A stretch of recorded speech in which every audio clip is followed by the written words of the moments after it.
Iowa's news leader.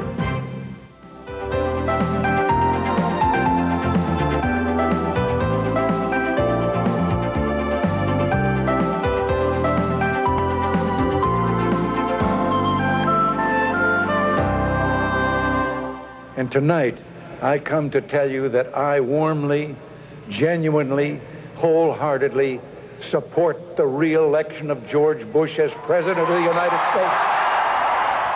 Ronald Reagan rallying the Republicans in Houston.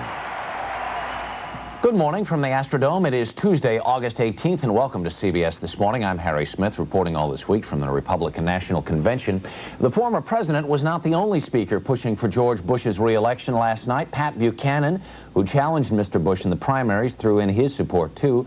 We'll be talking with him in just a couple of minutes. There's a lot happening back in New York this morning, too, so let's go to Paula. Good morning. Good morning, Harry. Thanks. After all the rumors and denials of a possible U.S. airstrike against Iraq, we will try to clear the air a little bit later on this morning. Coming up in this half hour, we'll take a look at what's next in the Persian Gulf. Now it's time to check in with Mark McEwen and find out when we all should build our boats for later on today. What a mess. Good morning to you. 1, 2, 3, 4. Day 5, if you're counting, in the east.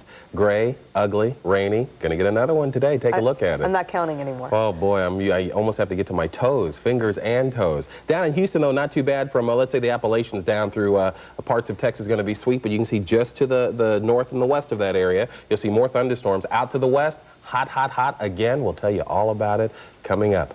Day 5. Paul? Thanks, Mark. Now we're going to go back to Houston, where Harry is standing by with all the latest convention news. Good morning again. Thanks, Paula. The Republicans are planning a fireworks show inside the Astrodome when this convention ends on Thursday, but last night's speakers did a pretty good job of lighting up the delegates with a series of fiery attacks on the Democrats. And the home of the brave. Tanya Tucker's voice had scarcely faded when the evening's real theme began to echo through the Astrodome, laying into Bill Clinton with no stone left unthrown. I have read reports of Bill Clinton's economic program. You know something? I think he really did inhale. After weeks of public silence, former Bush basher Pat Buchanan formally joined the president's army last night and brought his own ammunition. Like many of you, last month I watched that giant masquerade ball up at Madison Square Garden,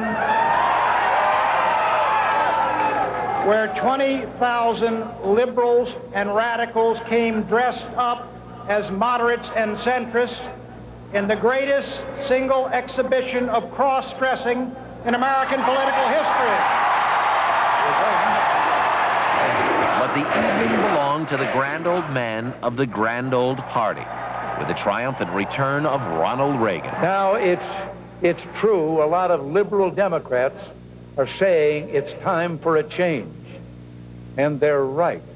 The only trouble is they're pointing to the wrong end of Pennsylvania Avenue. President Bush watched last night's speeches on television in the Houston hotel room that serves as his legal residence here in Texas. White House correspondent Randall Pinkston is standing by on the convention floor with more on how Mr. Bush spent his day. Good morning, Randall. Good morning, Harry. There were no signs of the scars of a hard-fought primary campaign. No mention of Republicans who just a few weeks ago were calling on Mr. Bush to step aside. None of that as the president arrived in Houston. Boosted by a spirited rally on his behalf, Mr. Bush launched his attack on the Clinton-Gore ticket.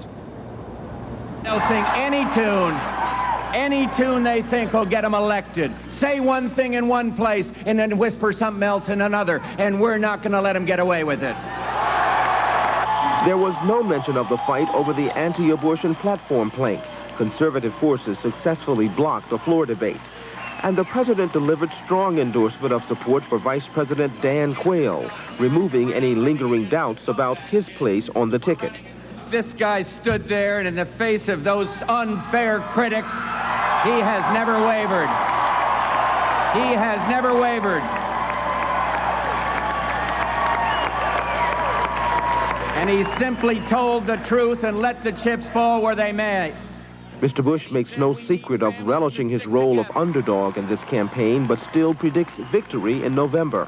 Right next door, there's a big building. They call it the 8th wonder of the world. Well, Houston, get ready for the wonder number 9. The most stirring political comeback since Harry Truman gave him hell in 1948. The president has a few events on his schedule. He will be attending an anti-drug program today, but mostly he is working on his convention acceptance speech.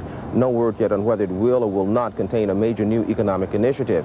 No matter what the president promises, we're expecting him to continue to fire up the heat on blaming the Democrats for what he has not achieved in his past 3.5 years and promising the voters that he'll do better if he gets another 4. Harry? Randall, Pinkston, good morning and thank you. Outside the convention, gay rights activists clashed with Houston police yesterday. The demonstration turned violent as police on foot and horseback pushed the protesters away from an Astrodome entrance. The demonstrators were demanding more money for AIDS research. For the rest of this morning's news, let's go back to Paula now in New York.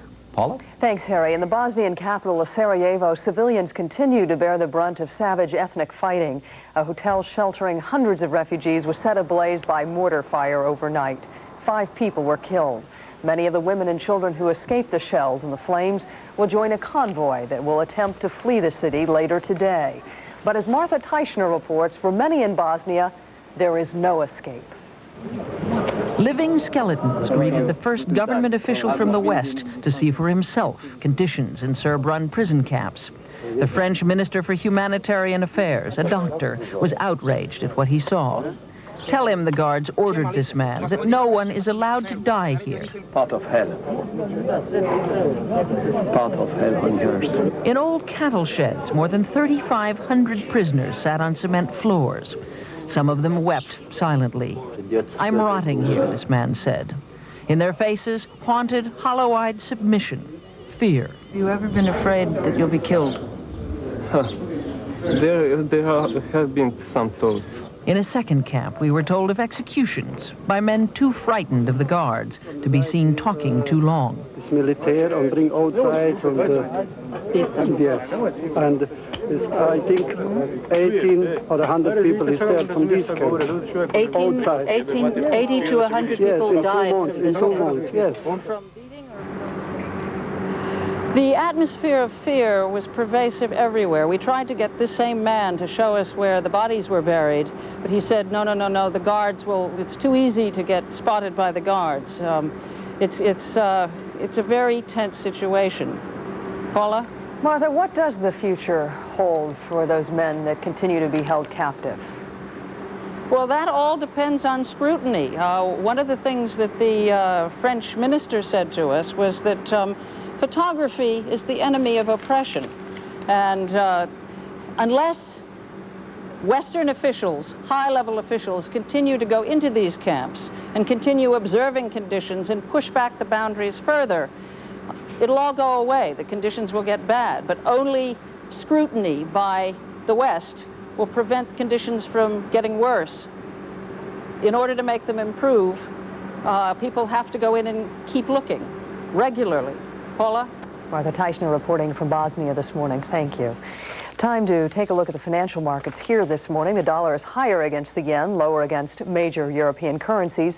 The Nikkei index hit a 6.5-year low after plunging 620 points, more than 4%.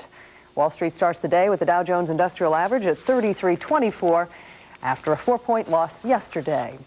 Finally, in sports news this morning, a look at the first no-hitter of the 1992 baseball season. Kevin Gross of the Los Angeles Dodgers is only 6-12 on the year, but last night he looked like a Cy Young contender, retiring 22 of the last 23 San Francisco Giants he faced. The Dodgers ended up winning 2-0. That's the news at just about 9 minutes after the hour. Time to check in with Mark and find out just how much more drenched we'll get later on this afternoon in some parts of the country. Good morning. I am sick of this. You sure they weren't playing against the Mets?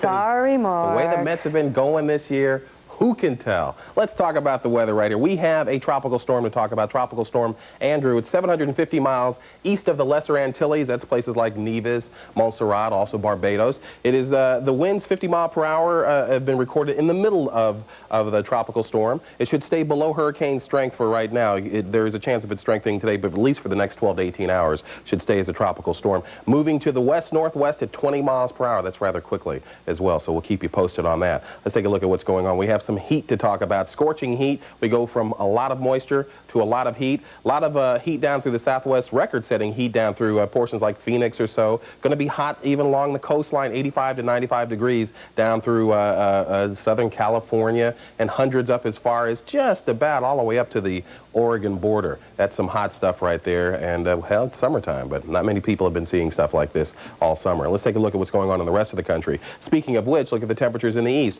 From Maine to Georgia, lots of rain today. The heaviest rain will be along the coast. You'll see 76 will be a high today in Chicago, some thunderstorm activity also running from, let's say Indiana down through Missouri into portions of Texas. Houston looks good. Out to the west real quickly, you'll see we mentioned warmth and warm up and down the west coast. That's a quick look at the national forecast. Let's take a look at your weather.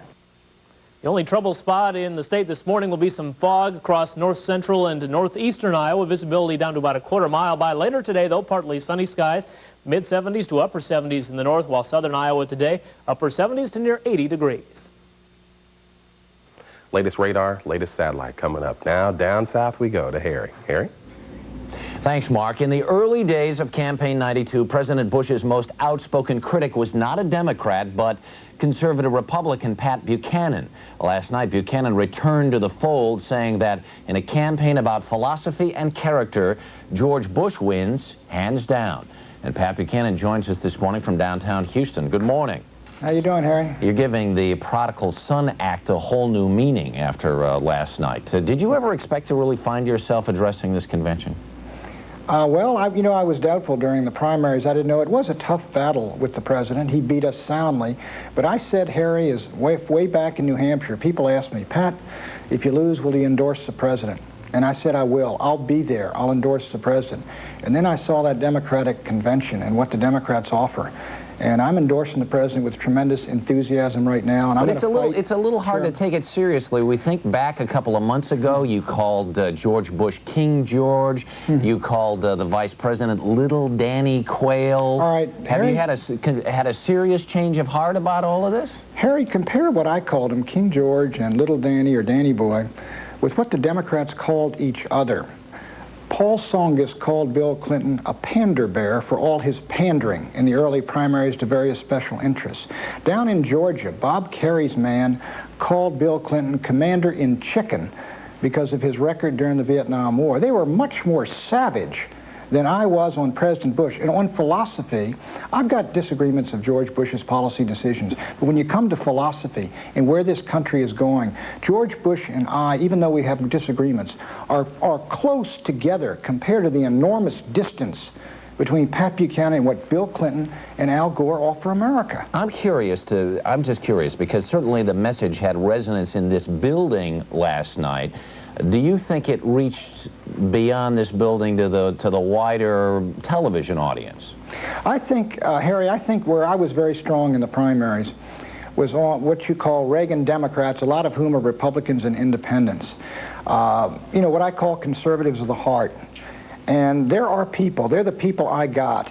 And what I'm telling them is that George Bush, even if you got disagreements with him, I mean, he represents what's best for America. If you put Pat Buchanan's vote and George Bush's vote together in New Hampshire, Harry, and in Georgia, we clobbered all the Democrats put together.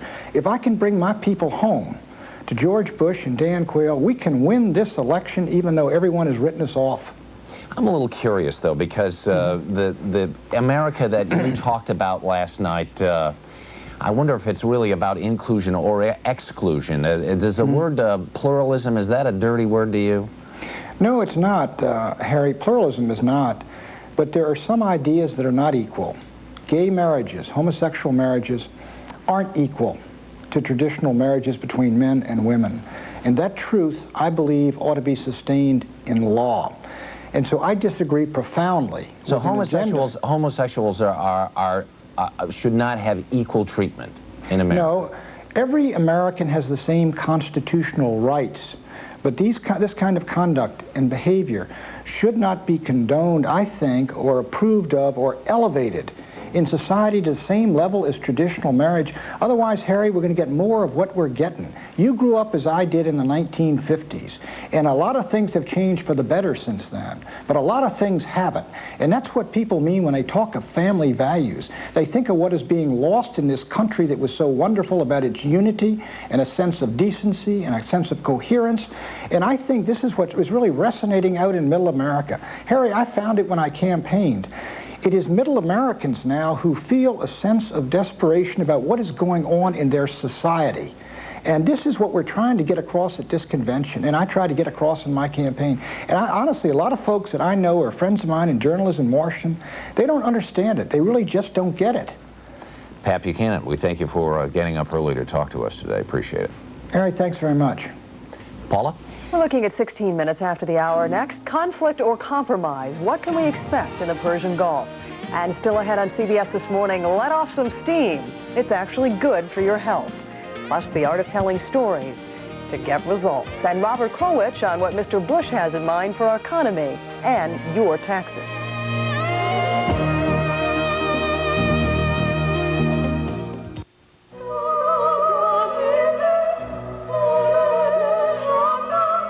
In these days of fashion and function, the time has indeed come for Vogue Vision's 2-for-1 eyewear sale.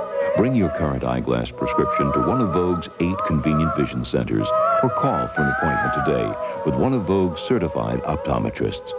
Vogue Vision Centers, Iowa's leader in quality eye care, now offers you 2-for-1. Go back to class with class and style at Merle Hay Mall, 50310. Command Performance is hair care for the whole family with 13 product lines including Paul Mitchell, Redken, and Nexus. Get cuts, coloring, and perms with help from the Computer Images System and Command Performance. Come to Deck the Walls for our huge selection of affordable art and posters. Our 1-hour value framing is just in time to decorate your room at home or at school. Shop Deck the Walls. You'll get the hottest looks for fall at Merle Hay Mall, 50310.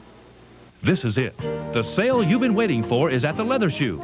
For a limited time, thousands of pairs of clearance shoes are half price. That's right, save like never before on men's and women's shoes in all your favorite brand names. Now at half price. Now is the time to buy. Remember, the Leather Shoe is the size specialist. No other store in Des Moines offers you more sizes, service, and selection. Don't wait. Hurry in for tremendous savings while they last at the Leather Shoe in Merle Hay Mall. Last night, Russ Beeler, owner of Lake Edna KFC, opened Hammer's eyes to new popcorn chicken. Delicious, crispy, bite-sized morsels. A whole new way to enjoy the Colonel's chicken. Come on, Hammer. The problem was, no one could get him to go on until the last piece was gone. Now that's pop. New KFC popcorn chicken. Treat yourself for $1.99, the band just $5.99 in Lake Edna or your neck of the woods.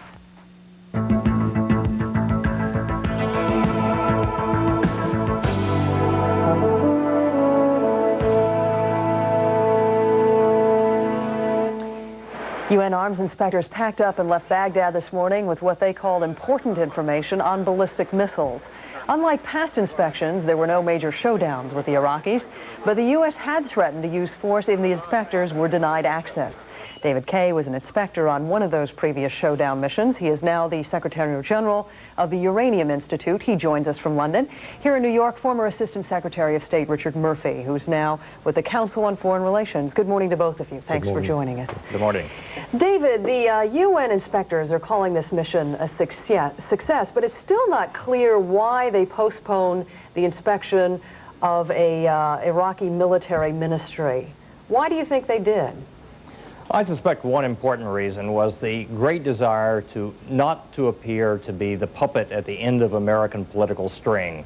Once the Times article had been published on Sunday, a political interpretation put on it, would have been very hard to carry out that inspection without appearing to be something that you do not want to appear to be. So, Richard Murphy, did that pressure reticence come from the UN inspectors themselves, or do you think they heard from other folks within the UN that told them not to inspect? They just might have heard from Washington itself that it didn't want to look like it was playing politics on the eve of the National Convention here. How sensitive is the UN to that kind of role that the U.S. might potentially take?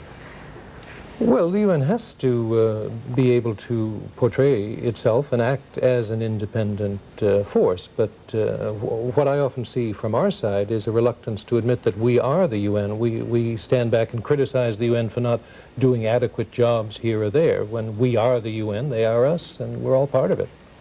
One thing we've heard a lot over the last 48 hours, David, that if the UN had taken action months ago, particularly with your showdown with the Iraqis, we'd be in a different position today. Do you subscribe to that view?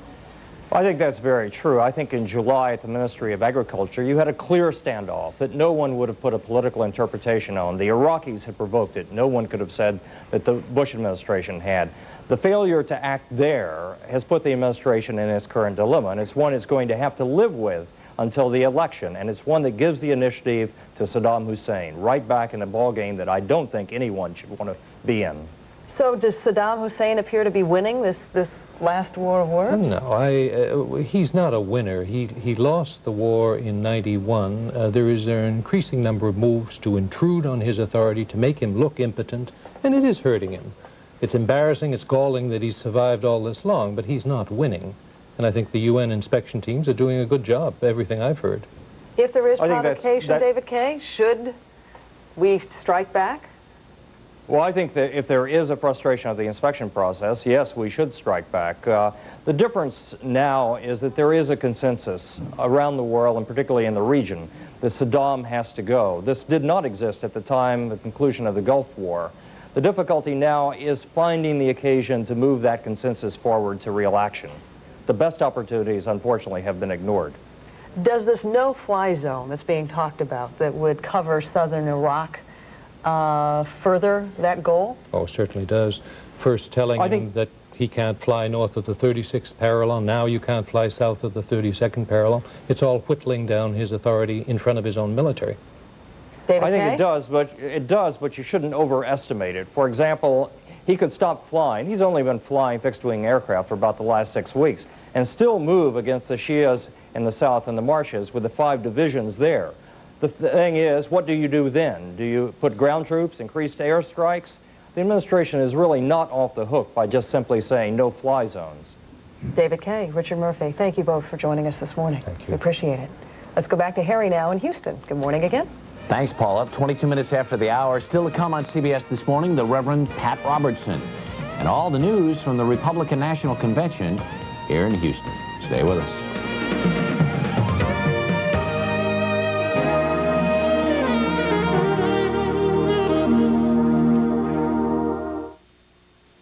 Suzuki Incorporated announces the 2-for sale. 2 new Suzukis for 1 low price. Now you can have this fun-to-drive Suzuki Sidekick 4-door with 4-wheel drive and this really sporty Suzuki Swift 2-door, both for only $389 down and $389 a month. That's right, you can get both for $389 down and $389 a month. With payments this low for 2 new Suzukis, imagine how little only one would be. The 2-for sale at Suzuki Incorporated, a great deal at 4515 Merle Hay Road on the Merle Hay Auto Mile in Des Moines.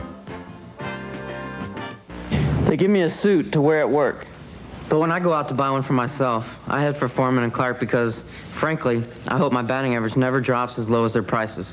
Foreman & Clark can and does suit me for less than $200. You don't have to be a Rookie of the Year to appreciate how Foreman & Clark does business. They offer the largest top-quality selection, free after-purchase pressing, minor alterations, and minor repairs. Sometimes my team loses, but I don't think there's any way to beat Foreman & Clark. Let the Foreman & Clark All-Stars suit you up tomorrow. You learn early that it doesn't pay to take shortcuts, which was our philosophy behind developing 8513 from ICI Seeds. We could have gotten away with selling 8513 for its top yield and dry down, but to do it right, we made sure it would perform no matter what your soil type. So ask your ICI Seeds sales agent for new 8513. Because if it's worth doing right.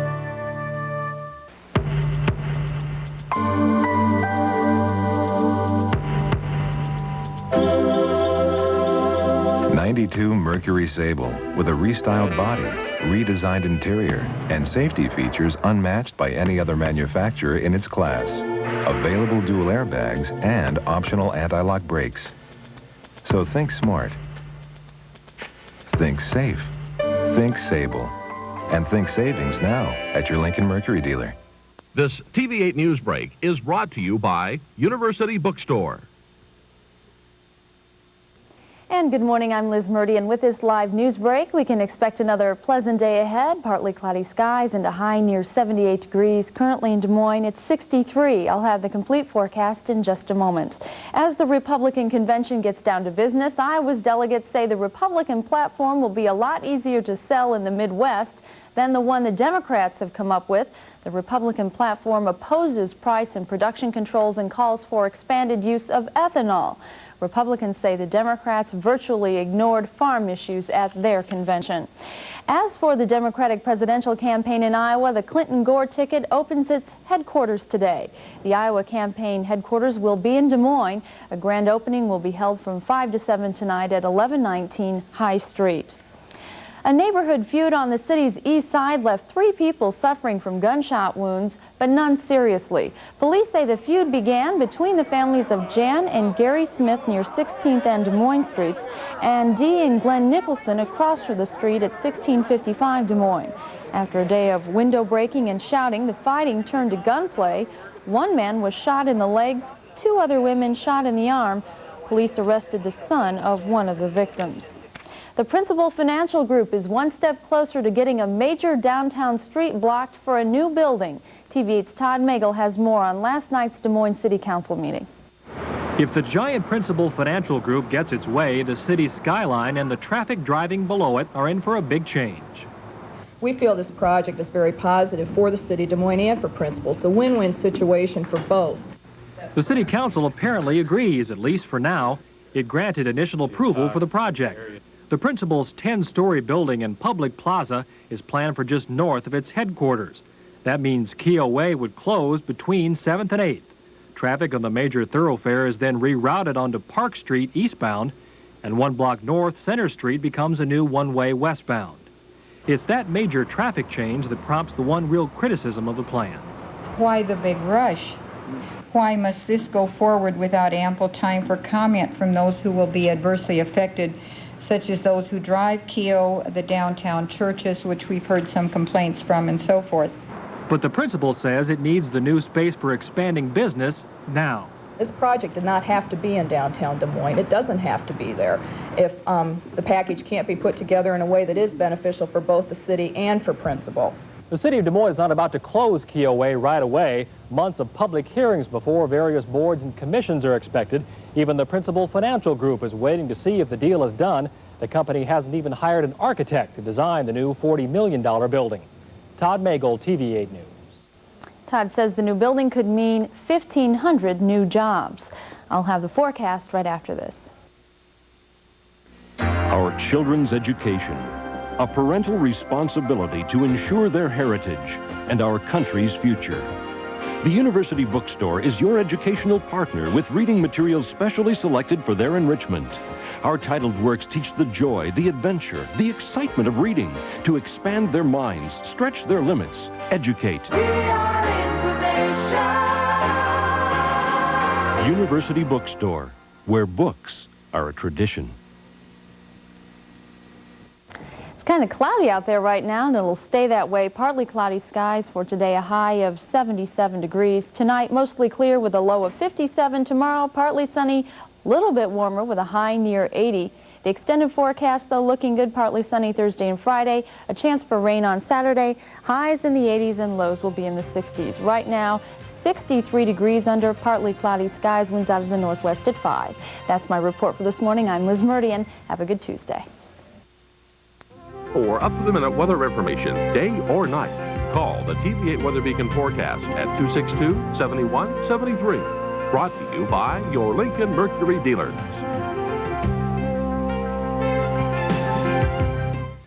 My nose hurts so bad. Like burning lava. Oh. It hurts, gets really raw. These noses need Puffs tissues. Puffs are softer than the other leading brand, so they're like first aid for your sore nose. Ooh. This one is softer to me. Ah. Feels like satin. Only Puffs are puffed for extra softness. See how they stack up against unpuffed tissues? From now on, I'm using Puffs.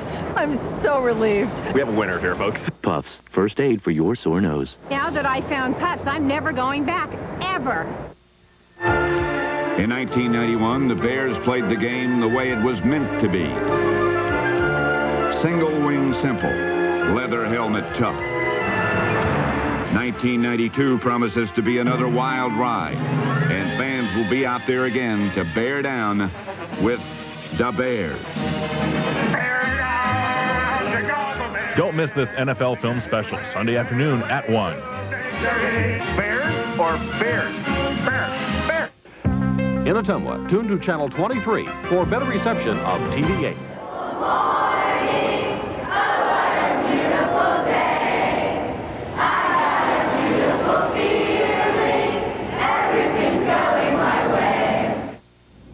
And some young volunteers at the Republican National Convention in Houston singing our theme today. Welcome again to the Harris County Dome Stadium, the official name of the Astrodome. And CBS This Morning, I'm Harry Smith. From abortion to taxes, the conservatives are claiming the upper hand at this convention. In a couple of minutes, we're going to be talking to a conservative stalwart, former Republican presidential candidate Pat Robertson. And the economy here in Texas may not be good news for the president, who calls Houston his home. We're going to show you why in this half hour. Paula is in New York this morning with more. Good morning, Paula. Good morning, Harry. It's time for our primal scream this morning. Are you ready? Do you want to let off some steam right now? I'll join you. Well, maybe we all should. Coming up a little bit later on this morning, we're going to have a report that's probably going to surprise you. It talks about the health benefits of letting off steam. It's all yours, Harry. Back to the more serious side of the news this morning. Time now for the headlines from here in Houston. Republicans gathered here in Texas for the convention. They're closing ranks behind President Bush. Last night, Ronald Reagan gave Mr. Bush his endorsement and took some shots at Democrat Bill Clinton. This fellow they've nominated claims he's the new Thomas Jefferson. Well, let me tell you something. I knew Thomas Jefferson.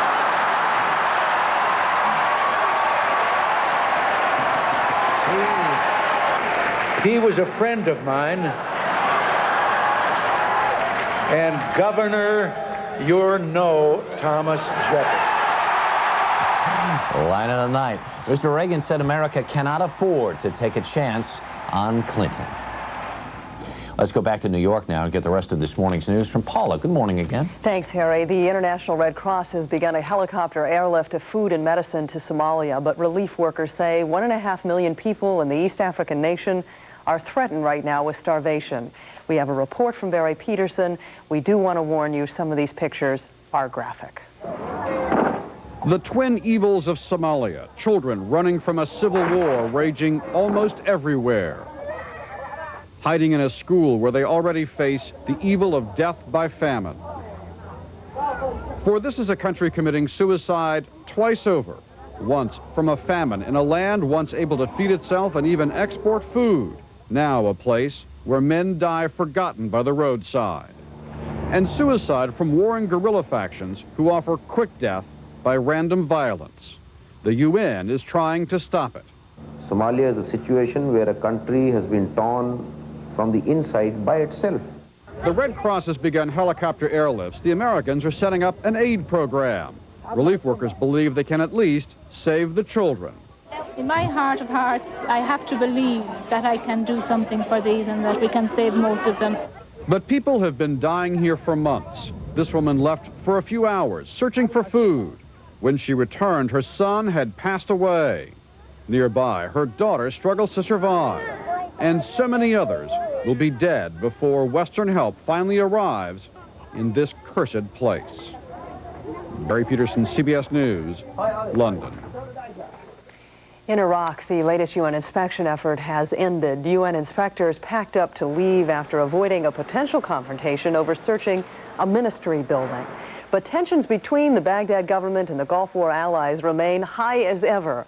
The U.S., Britain, and France plan to establish a no-fly zone in southern Iraq to protect Shiites there from air attack by Saddam Hussein's forces. Finally this morning, back home, a Woody Allen romance is making headlines, and it's not a movie. Allen has admitted to a love affair with a 21-year-old adopted daughter of his longtime companion, Mia Farrow. Farrow reportedly learned of the romance when she found nude photos of her daughter taken in Allen's apartment. That's the news at 26 minutes before the hour. Let's talk about the weather, Mark. Well, let's see. Now. Yeah. This weather segment is sponsored by Post Grape Nut Cereal. Breakfast with grape nuts helps keep you going strong all morning long. You're going to need a couple of grape nuts in your bowl this morning because what you're going to see out there is, especially in the East Coast, you're going to see lots of rain. Look at that, clouds from Maine all the way down to Georgia, also northern Florida. Rain in there, fog in there, drizzle in there. So, like I said, little grape nuts this morning, a little milk, get yourself going. To the west of there, not too bad, but you'll see some thunderstorm activity down through the southern plains, Oklahoma, Texas, parts of Kansas as well, and some broken clouds, but basically clear out to the west. You see a little bit of cloud activity down through southern Arizona and New Mexico, but basically clear. Let's take a look at the latest radar.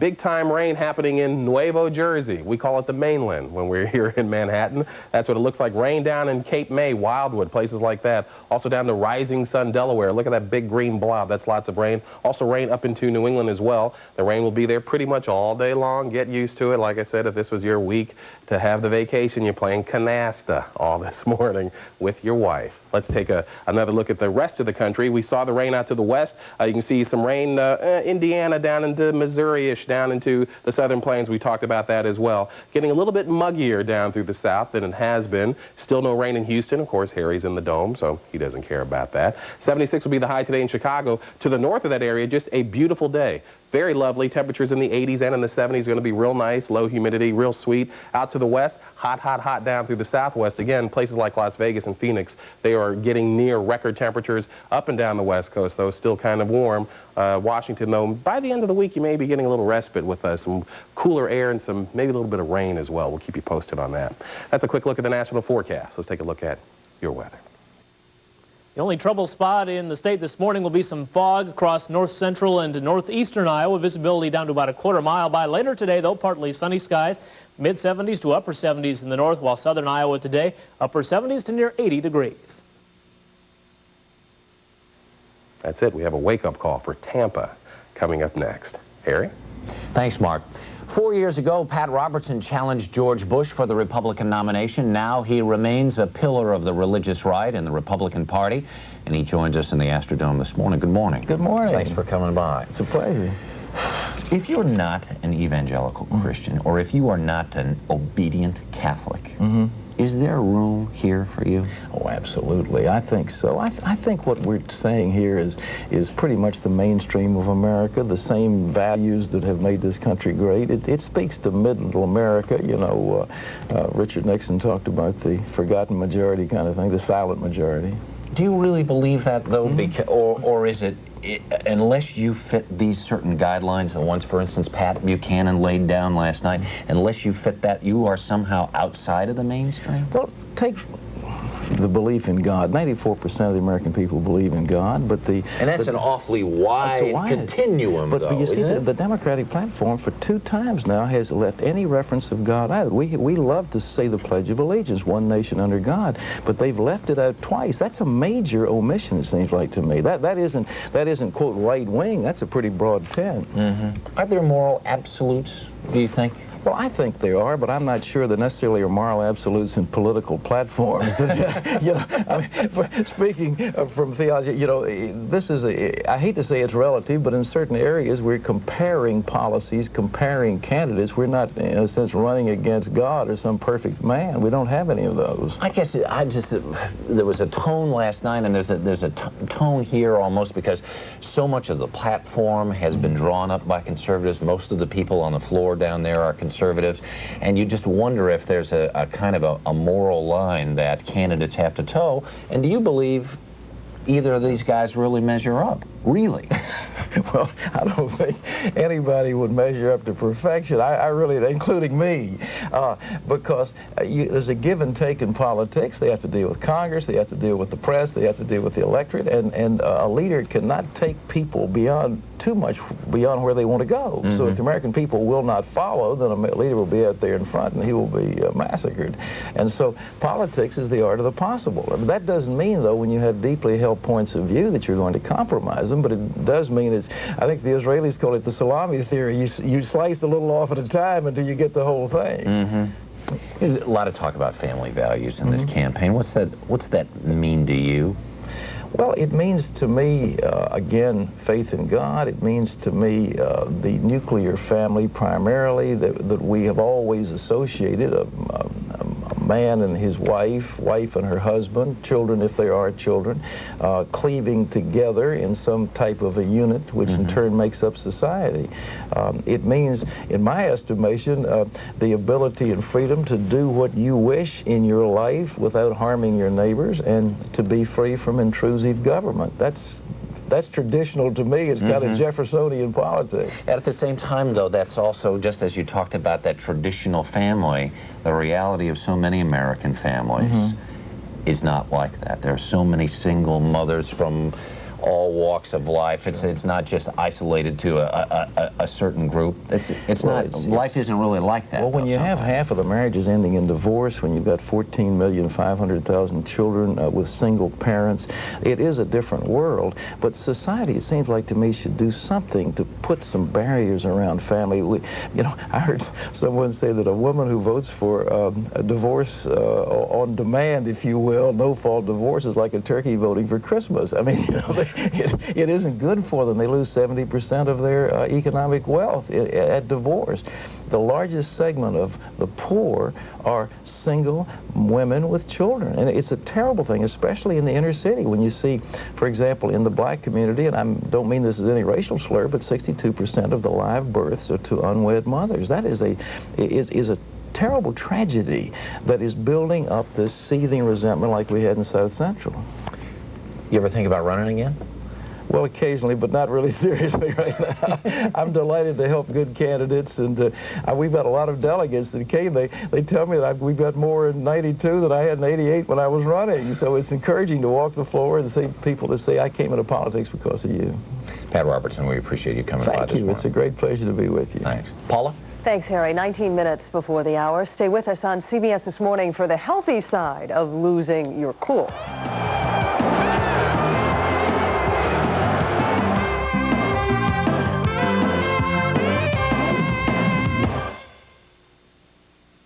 I feel fantastic. For 40 years, I've been eating grape nuts and feeling great. Why does John Flays love grape nuts so much?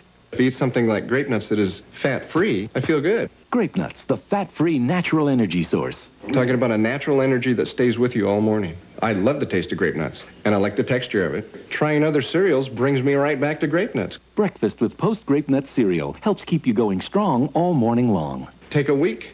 Try them. I know you're going to like them. Something about these two bolognas is the same, and something is very different.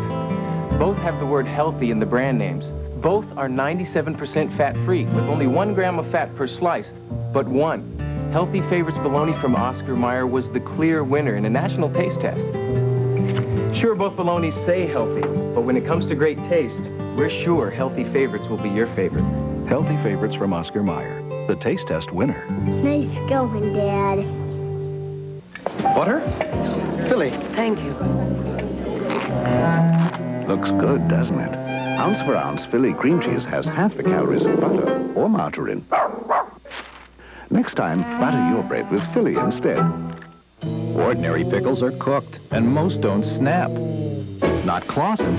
They're packed fresh and stored cold, so they're always crisp and delicious. Taste the difference. Cold, crisp, Clausen.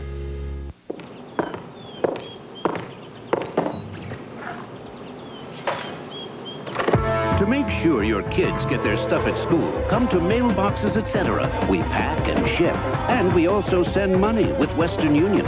Because although they change a lot at school, one thing stays the same. Mother, might you send some cash? Western Union Money Transfer is available at participating Mailboxes, etc. locations.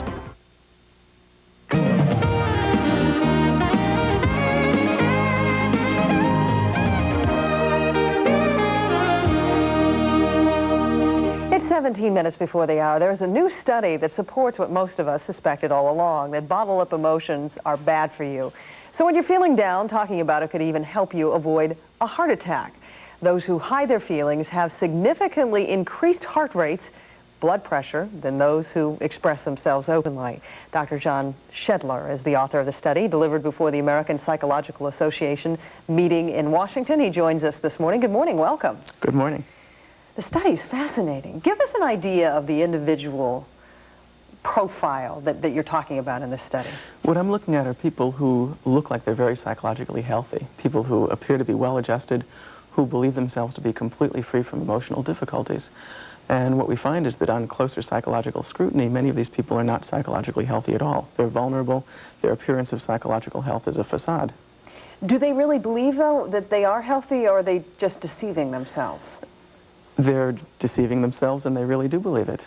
These are people who simply exclude from consciousness the feelings of distress they might be having, feelings of anxiety, depression, whatever. And this manifests itself in all kinds of health risks. Talk about some of those and why that's so. In our research, what we do is we take these people who claim to be psychologically healthy and see themselves this way, but we think otherwise. And when we monitor their heart rate and blood pressure under stress, they show really large changes in heart rate and blood pressure of a kind. They show a pattern of coronary response that medical researchers have linked to heart disease. Other researchers have linked this kind of defensive denial of distress to cancer, to immune-related illnesses. Now, when you see this is pretty darn alarming. If you're one of those people and you decide that this is a scary enough thing to try to modify your behavior, can you reverse those risks? Well, first of all, the kind of people who are most at risk probably flipped the channel as soon as I came on because they're not interested in things psychological.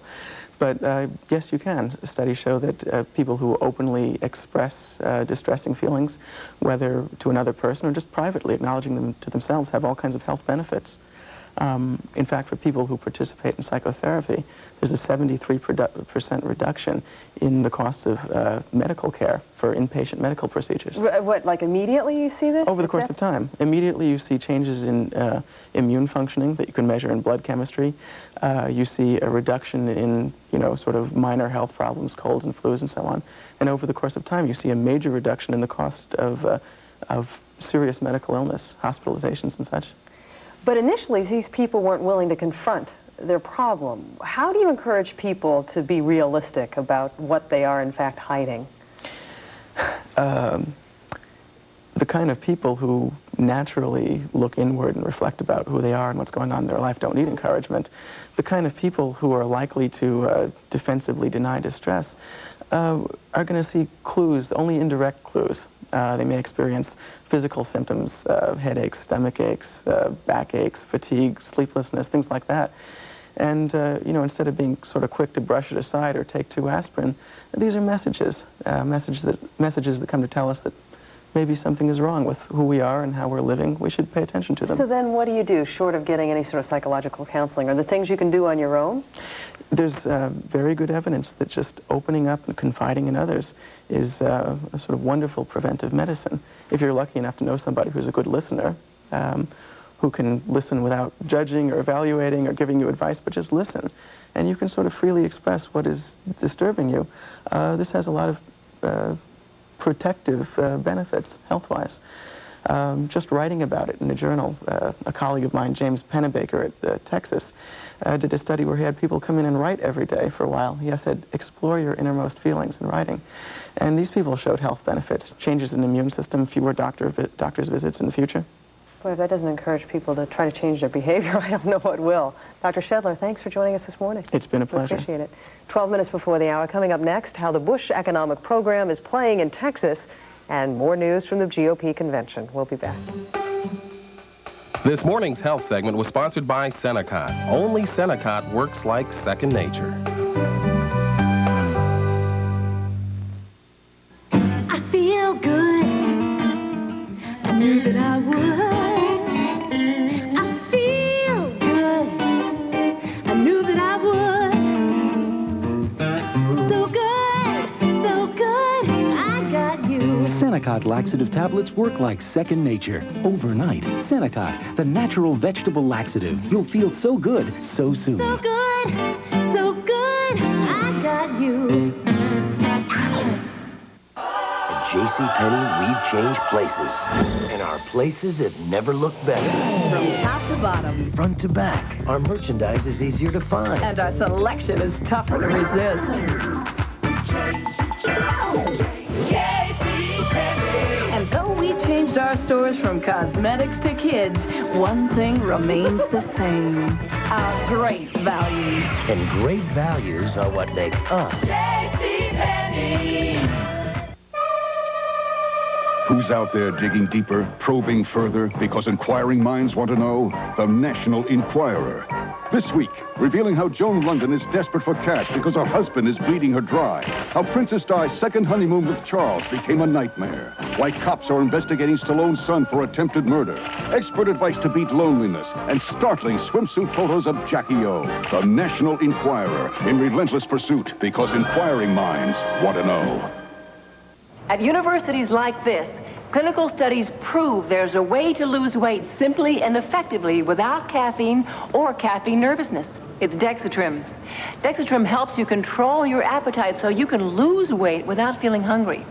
And no other weight loss product has more published medical studies to show that it works. In fact, studies prove that 4 out of 5 people lost weight with Dexatrim. Now that's powerful proof. Dexatrim, medically proven to help you lose weight.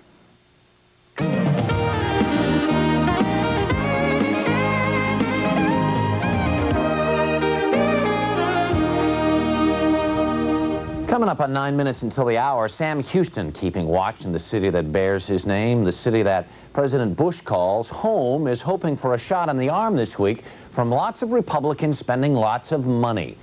But the Texas economy isn't doing any better than most of the rest of the country. Our James Hattori has a look at an economy that's gone from swaggering to staggering.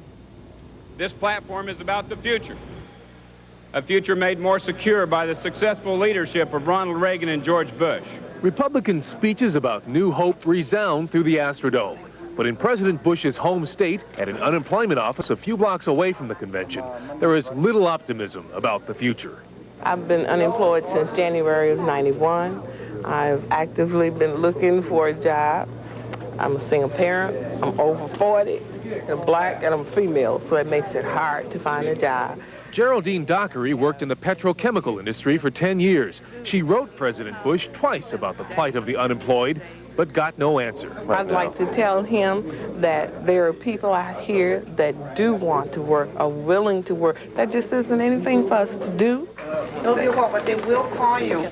Real pain from the recession has been slow to ease. As in many states, it has hit home in Texas, where the president for months has trailed in the polls. The economy has been flat as a pancake for the last 3 years, and that's going to affect the outcome of the election unless there's some miraculous turnaround between now and November, and I don't see that happening. At General Dynamics in Fort Worth, the demise of the Cold War flattened sales of F-16 fighters built here. Production has been slashed. Thousands more jobs are scheduled to be cut.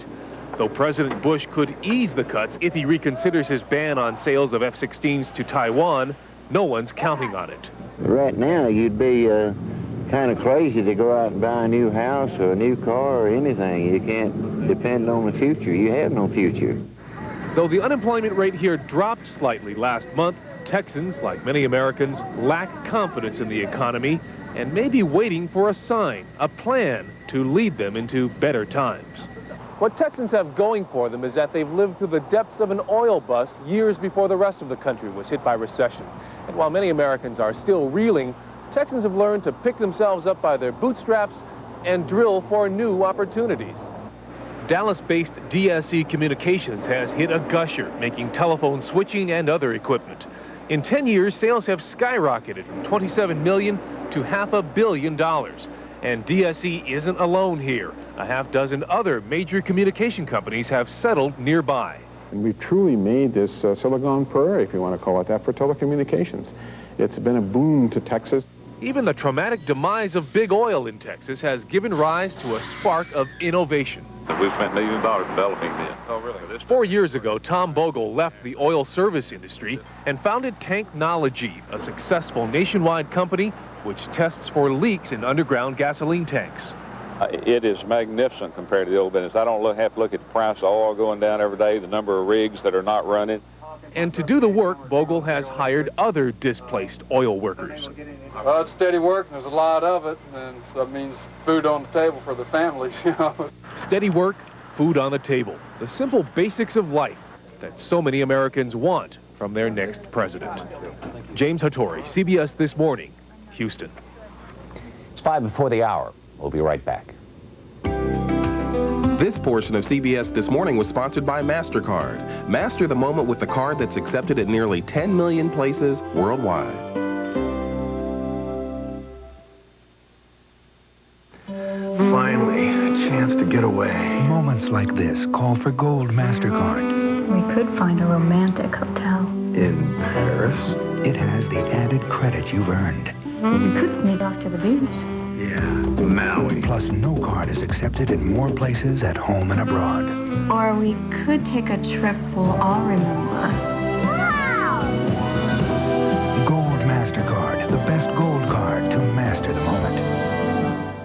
I usually eat Kellogg's Raisin Bran. This is total Raisin Bran. I see no reason to change. It's delicious. Oh my goodness. Total Raisin Bran has lots of 100% of a lot of vitamins and minerals. A lot of them. And Kellogg's only has one. Boy, that's a big difference. This Total Raisin Bran, I'm really the surprised. Raisin Bran with the total difference. I would buy Total Raisin Bran even without a coupon. And even without a toy in the box.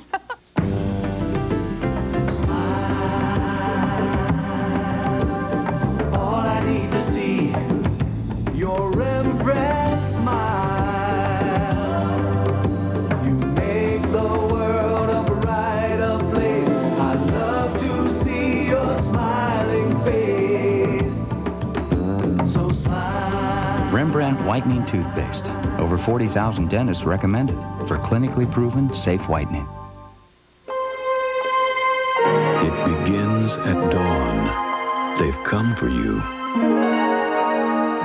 And they want what you have. It's your bed, your Serta Perfect Sleeper. But it's the most comfortable spot in the house. The Serta surface and support only Serta builds in makes it that way. So if it gets a little late for breakfast, there's always brunch. Is it any wonder people are saying, I want my Serta? On CBS This Morning, here's a look at your weather. The only trouble spot in the state this morning will be some fog across north central and northeastern Iowa. Visibility down to about a quarter mile. By later today, though, partly sunny skies. Mid-70s to upper 70s in the north, while southern Iowa today, upper 70s to near 80 degrees. Stay with us in CBS News for full convention coverage tonight, beginning at 10 Eastern, 9 Central Time. Paula? And, of course, our own coverage, Harry, continues here on CBS This Morning. Our Robert Krullwich will be along, back from vacation, finally, on some of the economic options the president might have in mind. We love having Robert on the show, and telling stories can entertain your kids and a whole lot more. Once upon a time. We'll get you the secrets to successful storytelling. That'll be coming up as well. The trick is what you do as a parent 2 and 3 minutes into the story when you want to get your child to sleep. Once upon a time, the child fell asleep. Exactly, and all the animals in the park were very, very tired, That's too. right. Everybody's yawning. We'll see you in a little bit. It never really works. It doesn't work. See y'all in a little bit. We'll be back.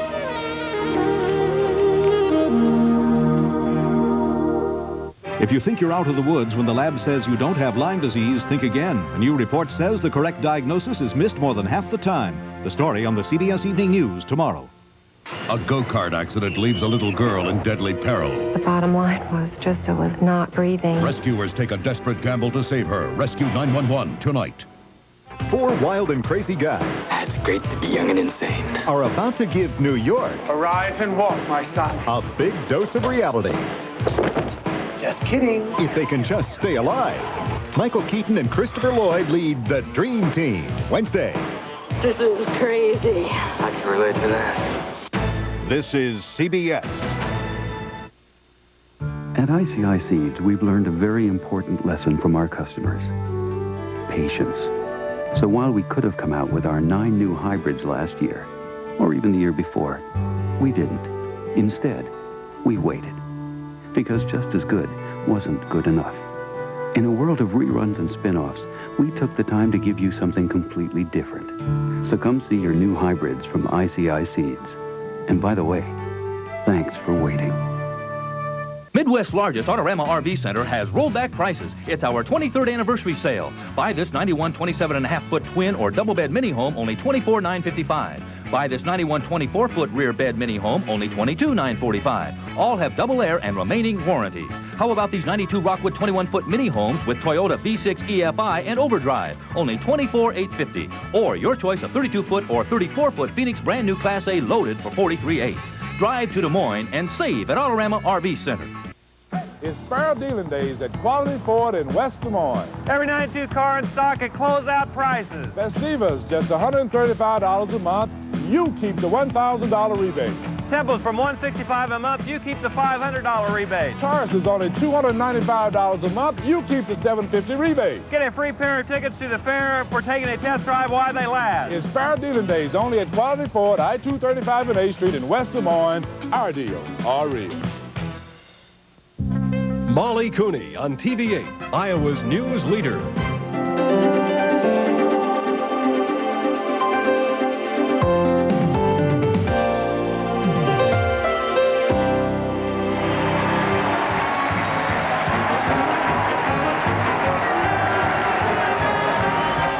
Republican conventioners thanking Ronald Reagan for his 8 years and hope they get 4 more from George Bush.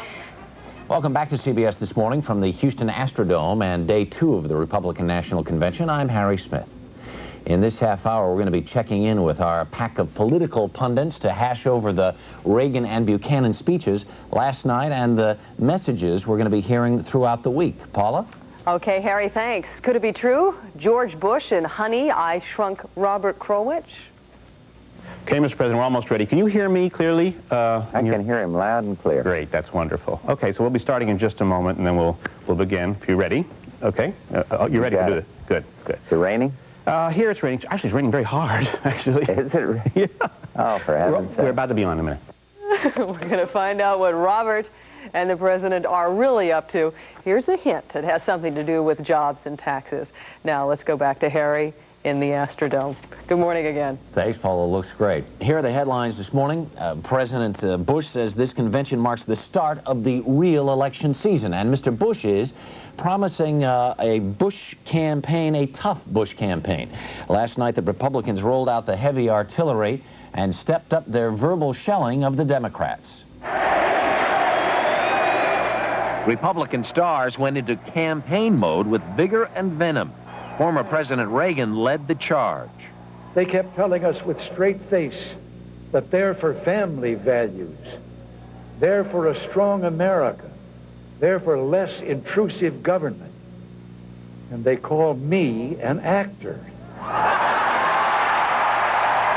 Mr. Reagan's warm-up act was the president's primary challenger, Pat Buchanan. The cannon he had recently aimed at Mr. Bush was targeted squarely at Bill Clinton. The American people are not going to go back to the discredited liberalism of the 1960s and the failed liberalism of the 1970s, no matter how slick the package in 1992. A parade of speakers credited George Bush with ending the Cold War while blaming congressional Democrats for today's economic ills. One-party rule didn't work in Poland or Hungary or the Soviet Union, and it sure hasn't worked in the U.S. House of Representatives. There are plenty of people willing to go to bat for the president last night. Mr. Bush was taking a few swings of his own at the Democrats. Randall Pinkston is standing by on the convention floor this morning with more on that. Good morning again, Randall. Good morning, Harry. President Bush arrived in Houston promising change and insisting that he can deliver it, not the Democrats. But Mr. Bush doesn't want to toss out all of the past. He reached back on the opening night of the convention to his political mentor, former President Ronald Reagan, to help deliver him through a tough campaign battle. A newly energized President Bush, preparing for the toughest fight of his political career, waded into a triumphant rally of the party faithful in Houston. For the next 78 days, we're going to go out there to ask the American people a simple question. Who do you trust to do what's right for the United States of America? Taking off his gloves, the president ridiculed reports that Democrat Bill Clinton has already begun planning to move into the White House. And I half expected when I went over to the Oval Office to find him over there measuring the drapes. Well, let me say, as the first shot out of the barrel, I have a message for him. Put those drapes on hold. It is going to be curtain times for that ticket. President Bush says he likes being an underdog, but he obviously is looking for any helping hand. Mr. Bush welcomed the blessing of former President Ronald Reagan, perhaps hoping that some of the Gipper's magic would rub off. His is a steady hand on the tiller through the choppy waters of the 90s, which is exactly what we need. We need George Bush. Neither the former president nor Mr. Bush made any mention of the debate here among the Republicans on the firm anti-abortion platform plank, even though Bush and Quayle supporters fought back an effort to bring that issue up for more discussion. The goal here is obvious. They want to present a picture of unity. The last thing they want is a televised fight to be shown to the American public. Harry? Randall, Pinkston, thanks so much. We want to go back to Paula in New York right now for the rest of today's news. Thanks, Harry. Good morning. The California budget crisis is now almost 2 months old. The state has been issuing IOUs to keep creditors and government workers at bay. But as Cindy Kennard reports, for many Californians, that ploy just isn't working. For Amy Jones, who must cope with cerebral palsy, the California budget crisis has just hit where it hurts, threatening the job she loves. And now they want to take the best thing that I've ever accomplished and kind of toss it out the window because they don't have the money to pay for it.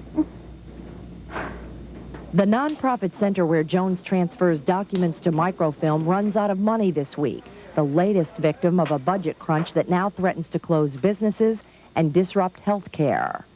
Actually, if you really want to go fast. Funds to help Mary Rockhill and 100,000 other disabled Californians pay for home health care have been cut off. Without it, Mary may have to be institutionalized. My attendant is my lifeline. This is how I live. This is how everybody who's disabled, who needs an attendant, lives. If there's no income coming in, I mean, I've got to figure something out. I can't stay here. And vendors can now be added to the list of those living in fear. The state owes George Gamar $500,000 for food he has shipped to California prisons and hospitals. He's had to lay off workers, and next week it may be his own son. A few Californians are fighting back. At Frontier Fencing, payment for materials for a state prison was an IOU. Frontier mailed the IOU back as partial payment for state taxes.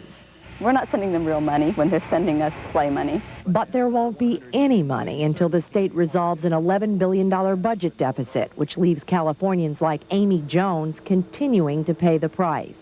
It affects more than the state workers and the governor and the legislatures. It affects little people like me that just try to do the best they can with what they've got. What Amy and others have for now is uncertainty as the state budget impasse moves into its 8th week. Cindy Kennard, CBS News, Los Angeles. A change of pace now. I guess you can call George Ross a two-timer. For the second time in 16 years, the farmer from Carrollton, Illinois, has won the hog calling contest at the Illinois State Fair. The victory was, well, a squeaker.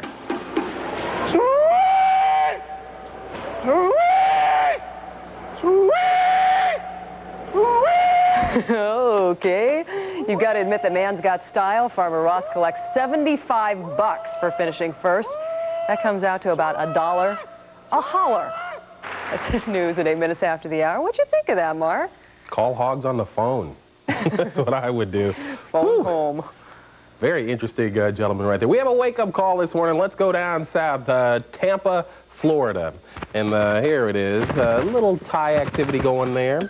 Partly cloudy, 76 degrees. This is a special wake-up call this morning for Sophia Sanford. She's 3 years old, has spina bifida, is in Tampa's Shriners Hospital this week getting braces on her feet to help her move around. And she's watching us on WTVT in Tampa this morning. Hi, Sophia. Her grandmother, Carol Butcher, wrote to tell me about it. Hi, Sophie. Hi, how you doing? Let's talk about the weather. Out to the west, warm weather is the rule. You're seeing 113 the high in Phoenix. We're going to put this right down here in parts of Vegas. Get thee to a pool if you can. because it's going to be hot out there. 96 will be the high today in Los Angeles, and 98 in Reno, 99 up there. Yeah, let's call that Salem. Why not? 77 in Seattle and 96 in Boise. Very warm on that side of the Rockies. Now, let the games begin as we come on this side of the Rockies. Not too shabby up across the northern plains. Temperatures in the 80s, 70s, maybe a little warm up across Billings. That's on the other side of the Rockies. You're going to see some thunderstorm activity from the panhandle of Texas working its way up into, let's say, Indiana or so, down through the south. Harry down in Houston. Going to see a decent day again. Going to get hot. Get those air conditioners blowing up through the Astrodome. Out on the East Coast, though, my friends, up this little piece falling down right there. Little rain activity to talk about there today. Up and down the coast, Tampa will be not too bad today for Sophie. She's going to have a good day. 92 will be the high today down in Miami. 76 in Philadelphia. Rain up and down the East Coast. What's it going to be doing tonight? Take a look. Real quickly, these are the overnight lows. Going to be cool through the Great Lakes and the northern plains. Only real heat to talk about deep down in the south and down through the southwest. That's a quick look at the national forecast. Let's take a look at your weather. The only trouble spot in the state this morning will be some fog across north central and northeastern Iowa. Visibility down to about a quarter mile. By later today, though, partly sunny skies. Mid-70s to upper 70s in the north, while southern Iowa today, upper 70s to near 80 degrees. We'll take a stab at the weather for tomorrow next time.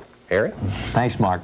Spending the week here in Houston with the Republicans, and so is our trio of analysts. Bob Beckel, a Democratic strategist who ran the '84 Mondale campaign. Fred Barnes is our political commentator from the New Republic.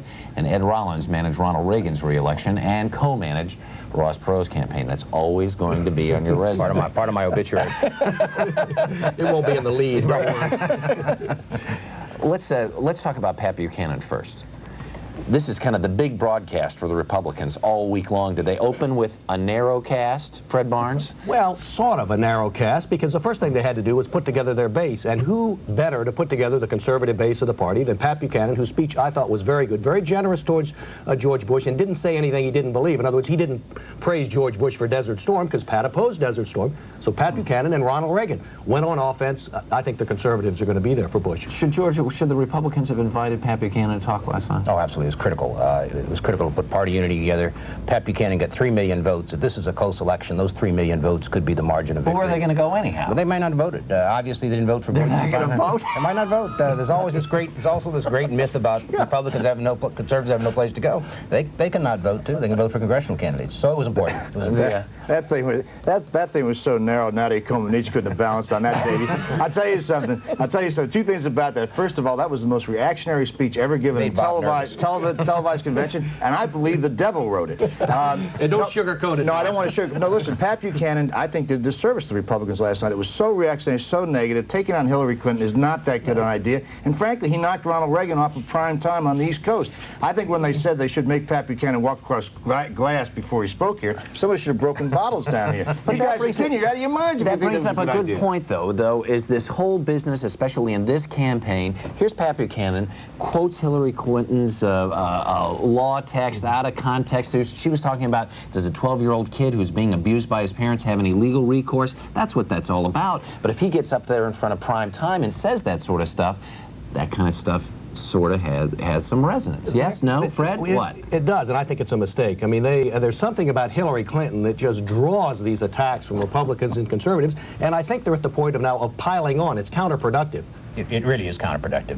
The critical thing this week is George Bush. Everything else is irrelevant. It's the lead up. He's the one who has to rise to the occasion. He's the one who obviously has to rally it. These were two strong speeches for right-wing conservatives. Reagan obviously a broader-based message, but Buchanan was to the real hardcore right wing. When you saw Ronald Reagan last night, what was your first thought? Well, at first I wasn't sure he was going to make it all the way through the speech, but he's a real professional. He built up some steam, and then that Jefferson line was fantastic. That was a great line. Out of the park. Yeah. Bob Beckel was jealous. Listen, I've been run over by that guy so many times. I've got his license plate tattooed up here. I respect the guy a lot, and I'll tell you, he did George Bush a big service. Now, the question is whether George Bush can return in kind and do as well. I think there are going to be the inevitable comparisons between the two of them. I don't think Bush can quite get to that level, and I think Ed's right. This is all about George Bush. Thursday night's going to decide this convention, but I go back to the point. I think being this right wing, if you need to go this far to the right, and you make Fred Barnes weak, but the fact of the matter is, where they've got to go to get votes, look at the polls, it's middle America, modern America, and this convention is saying nothing to them that would attract those people. But Republican conventions have been conservative. They had conservative platforms in 80, 84, 88, and Republicans won by landslides, Bob. This thing makes those things look like an 88 convention. No, I think it's not the same. No, it's far more right than that, but the fact of the matter is, you need a bounce. They need a bounce out of here. It's not as if you come in here with a lead, which is what's happened in 80, 84, and even 88, it was break even. Who are you going to bounce to here? I mean, you can bounce to Attila here, but you've got to bounce to the middle, and I don't think you do have to energize our party. This is the first convention I've been to where there hasn't been great enthusiasm. I think these kinds of speeches help get the enthusiasm. These people have to charge out of here and basically be energized, and I think that's what this is all about. Because they've got to get out of here and work phones and talk to people and drag people around and get them on board. And this is a party that right today is flat on its tail. It has to get up, and I think this helps get it up. So grade the first day. Well, I'd give it an 8.5, since I'm a guest here and I'm worried. But when you put Pat Buchanan there, honest to God, I think he took it back to neutral, about a 5. Are we doing 1 to 10? I was going to do A. I'd give it an A. And they also did one other thing. The platform went through with not a peep, and there is a lot more unity, at least among the people here, than some have let on. And here's the other thing I'm sort of amazed by. We spent so much time talking about the platform over the last 2 weeks, and what did George Bush say yesterday? I haven't read the thing. Well, I've been in 5 presidential campaigns, and I've never read one yet. I've read that. We will see you all back here tomorrow. Good. Thank you very, very much.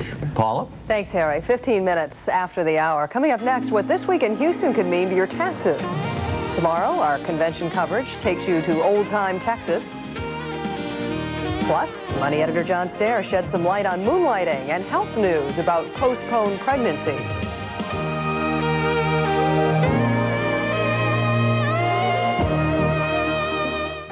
When we have a sale, we think big. We're Redekers in Boone, and right now we're having our biggest summer sale ever. We're marking big sale savings on everything, from dining rooms to living rooms to easy chairs. We're cutting prices in a big way, marking down the beautiful pieces you'll love to take home. We're bringing you the biggest sales savings of the year, delivered free throughout Iowa.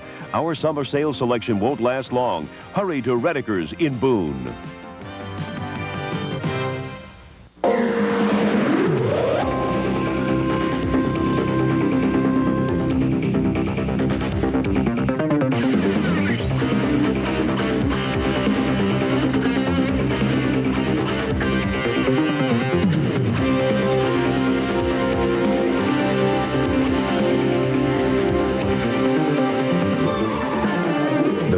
Experience of a lifetime. The Shepherd of the Hills, Branson, Missouri. You can have salespeople that do a good job of making a sale, but the last contact you have with O'Callaghan's is with our delivery department. They've just been brought up, so to speak, through the ranks, and they know exactly how we want things done, and we want to make sure that things are done right, and to be able to do that, we have our own people make those deliveries. The combination, a man of quality and O'Callaghan's integrity. Hey, America, did you know that 1, 2, 3, 4, 5 of America's top 10 selling vehicles are Fords? And now your Ford dealer's saying thanks with the Ford Factory Authorized Clearance. Option package discounts and cash back let you save on every new Ford. Save on Taurus, Explorer, Ranger, Escort, and F-Series pickups. It's the factory authorized clearance with an all-American lineup. Only at your Ford dealer.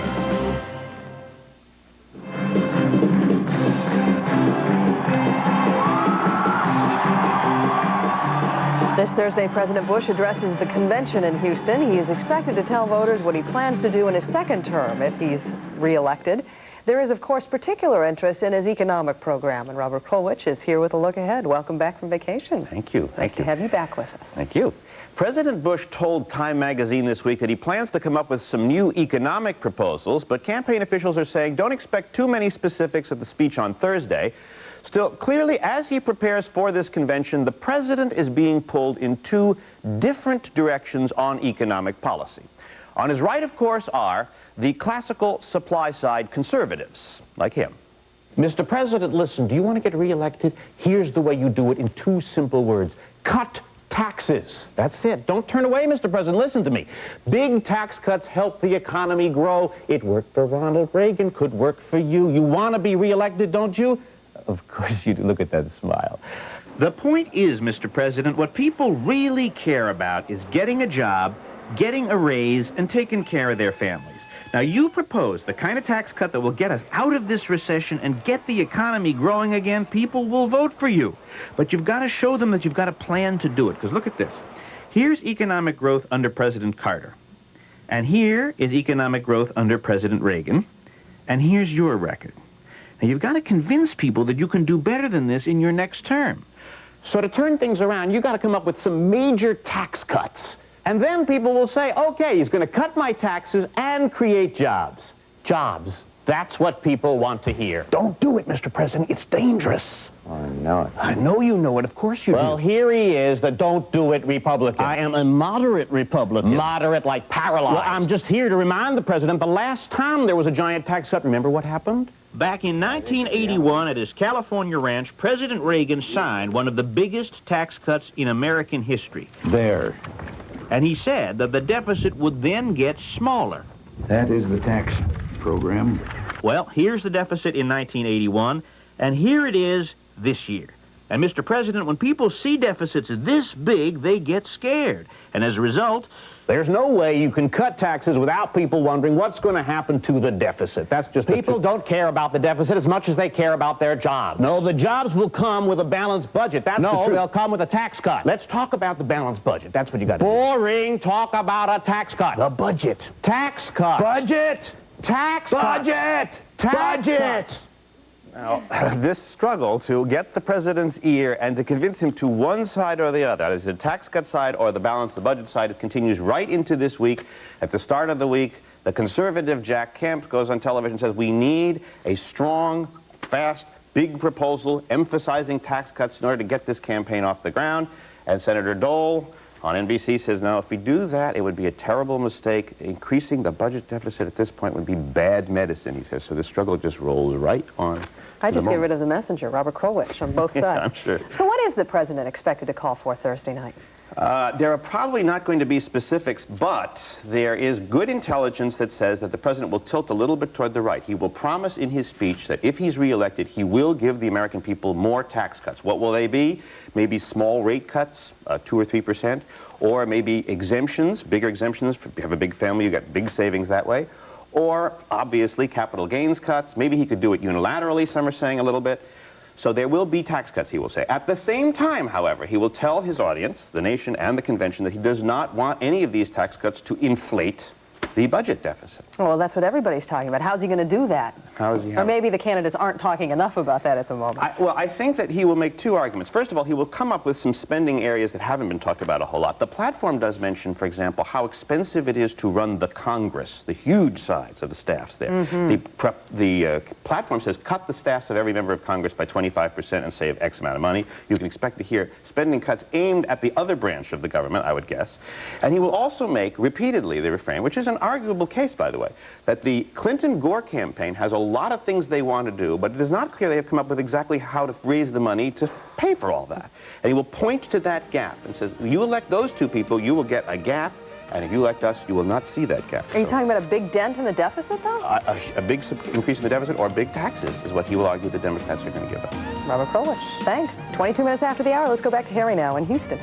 And coming up from Houston in our next half hour, we're going to talk to Ron Reagan.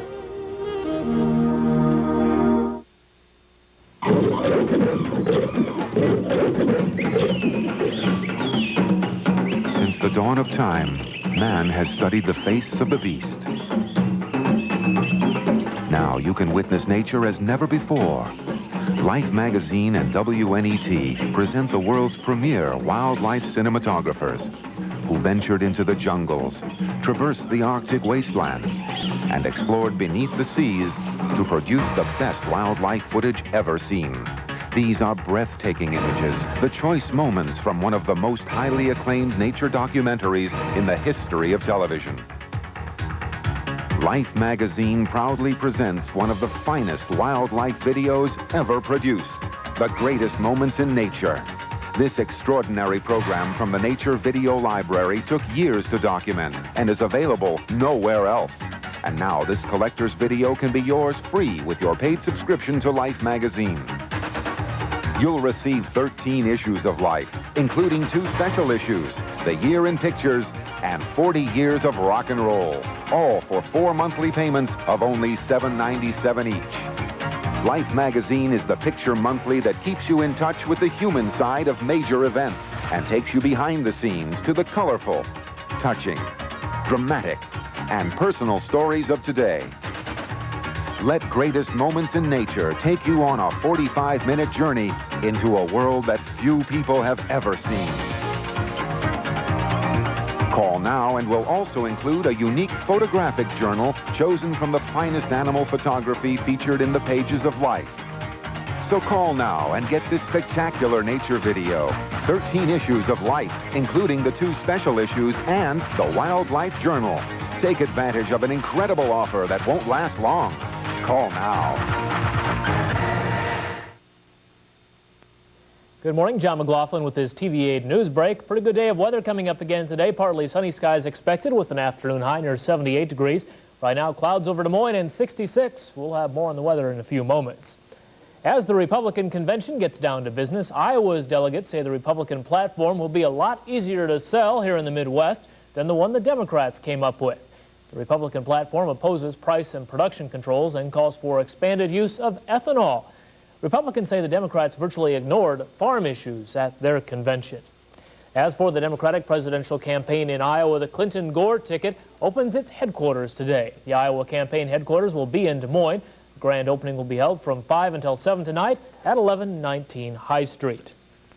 A neighborhood feud on the city's east side left 3 people suffering from gunshot wounds, none seriously though.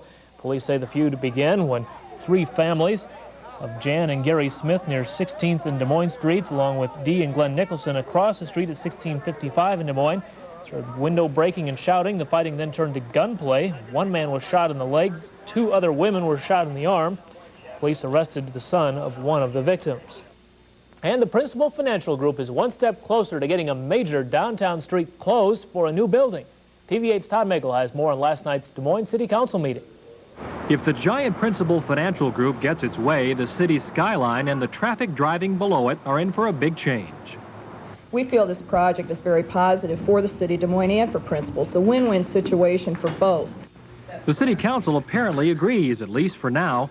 It granted initial approval for the project. The Principal's 10-story building and public plaza is planned for just north of its headquarters. That means Keogh Way would close between 7th and 8th.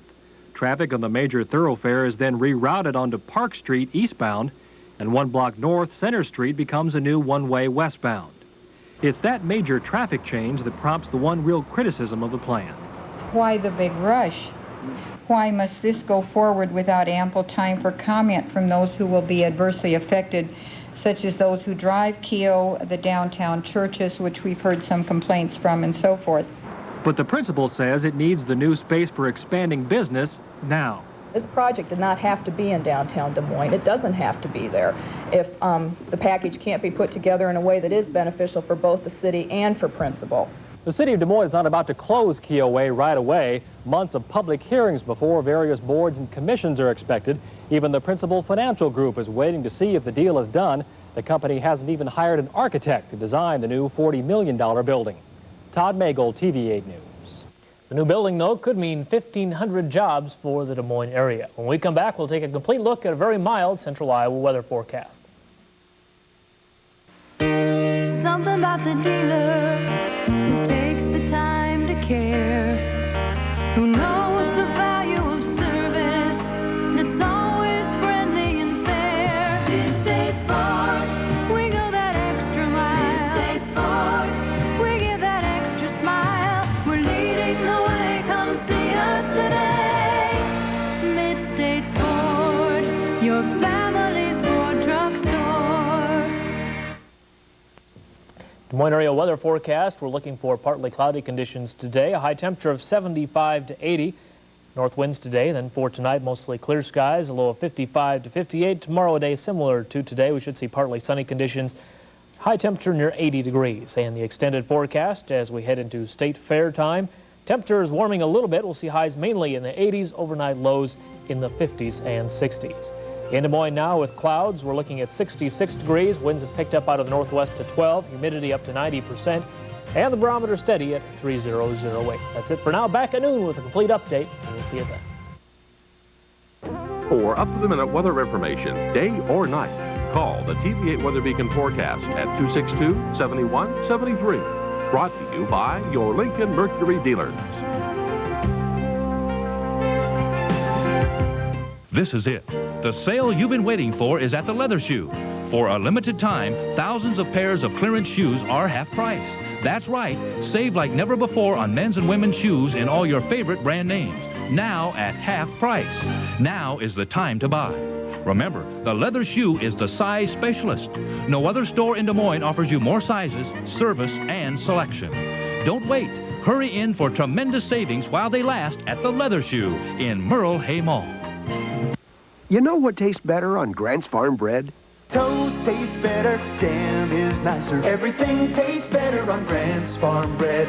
Spreads taste livelier, pickles are crunchier. Everything tastes better on Grant's Farm bread. And why? Because Grant's Farm tastes so good all by itself, and it's cholesterol-free. Beef is tastier, peppers are snappier. Everything tastes better on Grant's Farm bread. Everything tastes better on Grant's Farm bread. Taste 'em. In Ottumwa, tune to Channel 23 for better reception of TV8. Ay, qué bonito es el día, ay, qué bonito es el sol. Me siento muy contento porque todo va muy bien. Bienvenidos a Houston. Thanks. The Mariachi Band from Papacitos right across the road here from the Astrodome here in Houston with our theme today. Thanks to them and to KHOU Television. Welcome back to CBS This Morning's continuing coverage of the Republican National Convention. I'm Harry Smith. We're going to be reporting here all week. In this half hour, 3 Republican governors tell us how Campaign 92 is playing in their states. And we're going to talk to Ron Reagan, the president's son. He's here covering the convention as well. We're going to find out what he thought about his father's speech last night. Paula's in New York this morning with some more stories. Paula? Yeah, we're going to be weaving some stories of our own here this morning, Harry. Once Upon a Time is a great way to start a story for your kids. They all lived happily ever after. Pretty standard close. But what do you say in between if you're making up a story? Well, in a couple of minutes, we're going to show you how to make your stories entertaining and even educational. Back to Harry now in Houston. Sounds good. Here's what's happening this morning from the convention here in the Astrodome today. President Bush got some help from many of his friends at the convention here last night and some of his former adversaries, too. Ronald Reagan endorsed Mr. Bush, and so did Patrick Buchanan, who fought Mr. Bush in the primaries. This morning I spoke with Buchanan, who said that in spite of the polls, the Republicans are far from dead. If you put Pat Buchanan's vote and George Bush's vote together in New Hampshire, Harry, and in Georgia, we clobbered all the Democrats put together. If I can bring my people home to George Bush and Dan Quayle, we can win this election even though everyone has written us off. On tap tonight, Texas Senator Phil Gramm, a former Democrat, delivers the convention's keynote address, expected to focus on Bill Clinton's economic plan. That's the news from Houston for right now. Let's go back to Paula in New York. Thanks, Harry. In international news this morning, in Bosnia, nearly 1,000 women and children are getting out of Sarajevo today on a bus convoy headed south overnight. A hotel crowded with refugees was hit by mortar rounds and caught fire. 5 people were killed. And exclusive CBS pictures taken in a Serbian-run prison camp offer more proof of the horrors of the conflict. Starving prisoners told correspondent Martha Teichner of up to 100 deaths in just this one camp alone. The latest team of UN weapons inspectors left Iraq this morning. They managed to avoid a confrontation with Saddam Hussein. But as David Martin reports, another showdown is shaping up. The U.S., Britain, and France have agreed in principle to create a no-fly zone in southern Iraq to protect the Shiites who live in the marshes there from attack by Iraqi aircraft. The Allies are still working out the details, but U.S. officials say it's only a matter of time before the U.S. threatens to shoot down any aircraft which violate the no-fly rule. George Bush clearly thinks it's a good idea. I think he's just trying to thumb his nose at the rest of the world, and he's not going to get away with it. He is going to abide by these UN resolutions. A similar no-fly zone already exists in northern Iraq to protect the Kurds from air attack, and Saddam Hussein has shown little inclination to defy it, knowing that it would only result in losing another plane from his dwindling air force. The UN inspections remain the most likely flashpoint between the U.S. and Iraq. The U.S. and its allies are pushing the UN to get more aggressive, and sooner or later another team of inspectors will show up in an Iraqi ministry or some other building which Saddam doesn't want them to see. If the Iraqis try to turn them away, there'll be another confrontation, only this time the U.S. will not wait so long before deciding to strike. David Martin, CBS News, the Pentagon. Finally, Pope John Paul II has begun a vacation in the mountains of northern Italy. The Pope arrived at the Alpine retreat where he will recover from surgery last month to remove a benign intestinal tumor. Vatican officials say the 72-year-old pontiff will have at least 2 weeks of total rest. That's the news at 26 minutes before the hour, and hopefully that weather system will stay locked over here and not head his way for him. Good morning, Mark. I'll see what I can do for him. This weather segment is sponsored by Mountain Grown Folgers Crystals in regular and decaffeinated. A couple of birthdays, The Sting, The Way We Were, Butch Cassidy and the Sundance Kid, many, many more. Actor Robert Redford is double dickles, 55 today. Cosby Show's Malcolm Jamal Warner is 22, a lot of success at 22 years old. Dirty Dancing, Ghost, Patrick Swayze, 38 years old today. Happy birthday, Pat. Talk about it. The weather today. From places like Savannah up into, the Outer Banks of North Carolina, up into portions like, let's say Rising Sun, Delaware, into Boston, all the way up into Maine. You're going to see rain today up and down the coast today.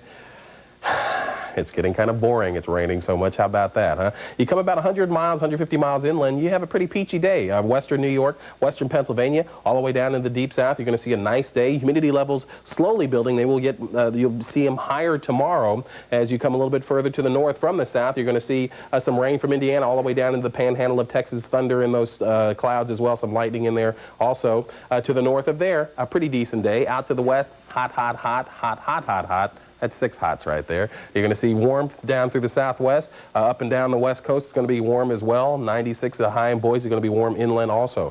For tomorrow, take a peek at this. We're going to have some late-day thunderstorms across the northeast, but tomorrow will be a better day than it's going to be today. You're welcome. You deserve that. Thursday's going to be even better day. 60s up across the Great Lakes. You're going to see the humidity building again down through the south. What you'll see is afternoon thunderstorms happening down there all over the place.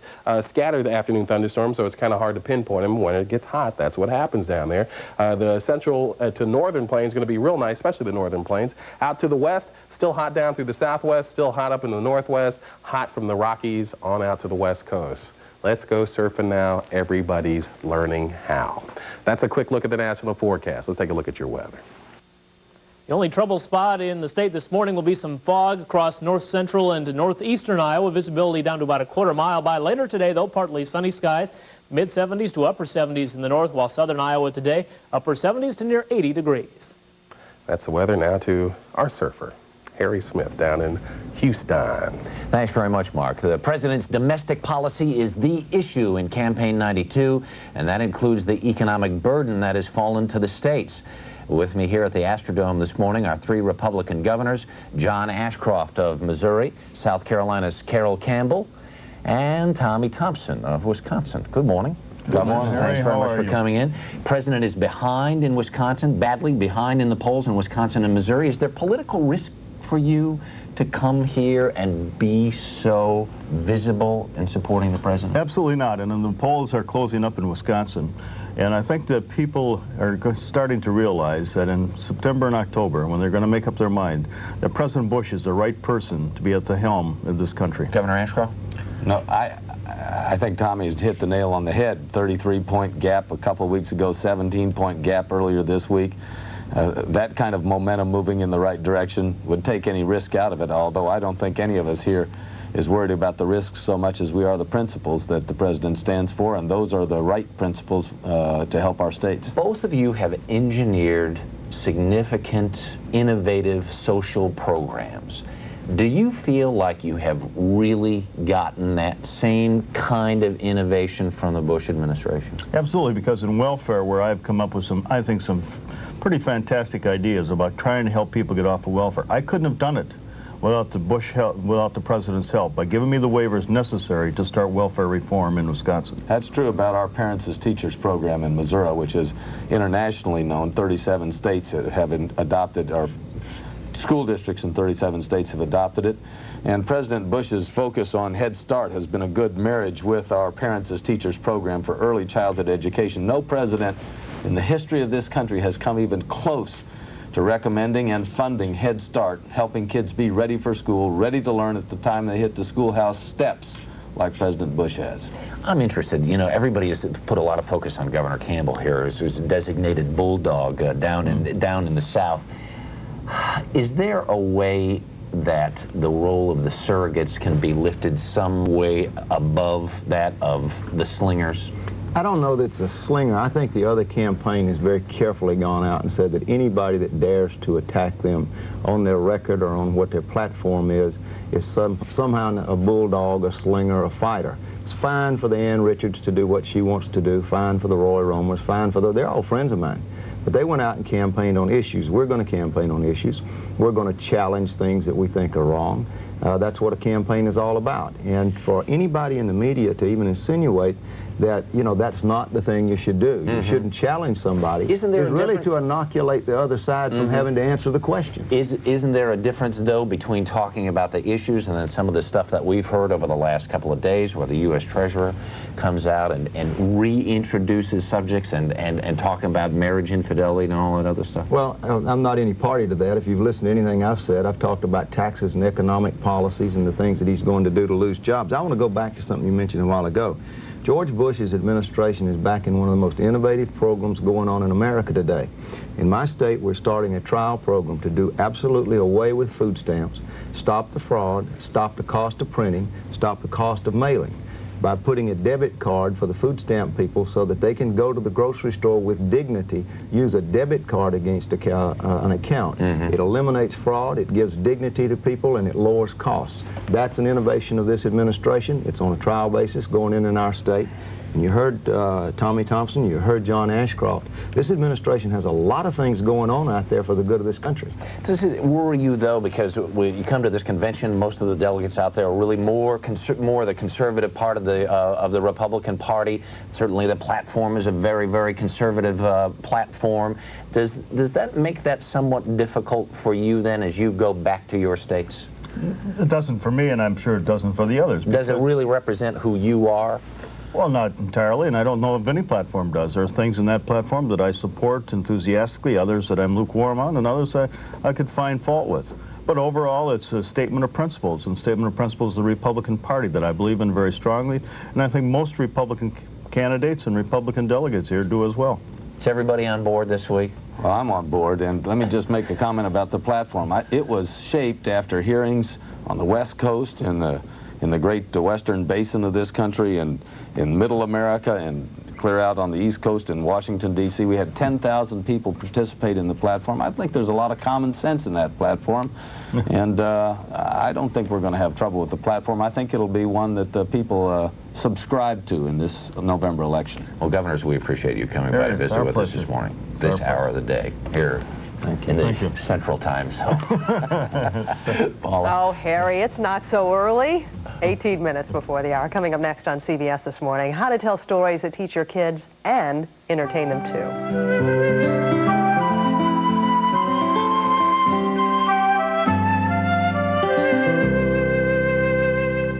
The time, morning. I'd like to wake up to this coffee in the morning. The place, the 5-star Arizona Biltmore. The aroma is wonderfully enticing. The coffee, not the restaurant's usual fresh brewed.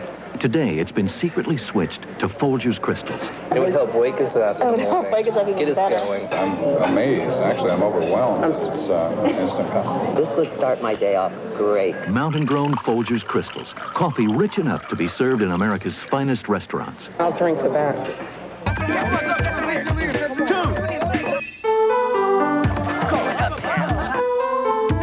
Chill out, man. Hey, Mom. No bouncing in my kitchen, guys. I'm thirsty. Yeah, what do you got? Check it out. We got a soda, OJ, purple stuff, Sunny Delight. Try Sunny D. Sunny D. Tastes like orange and tangerine. Yeah, lime. Some healthy junk, too. Yeah, you could use some. Hey, overtime, guys. You gotta cool them off. Sunny Delight, the good stuff kids go for. Wouldn't you love hair this healthy and shiny? Mine wasn't always so healthy. Then I found Pantene's new Pro V. Pro V is the combined shampoo and conditioner with Pantene's Pro Vitamin formula. The Pro Vitamins go deep into your hair, improving it right down to the tips, making it so healthy and so shiny.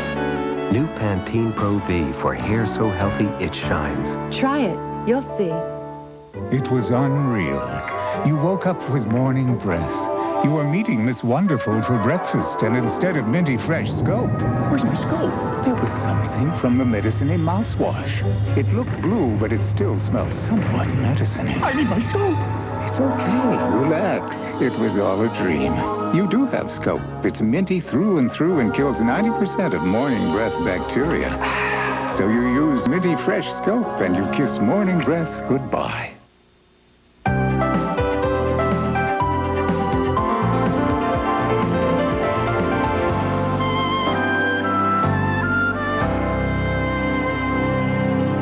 It's 16 minutes before the hour. Telling stories to your children sounds like a lot of fun until you try it. For many parents, what you say after Once Upon a Time is an intimidating mystery. Tell Me a Story is the name of the new book that helps you get past the beginning. And the author, Chase Collins, is with us this morning. Good morning. Welcome. Morning. Thank you. Why do you think it's such a good idea for parents to make up stories of their own?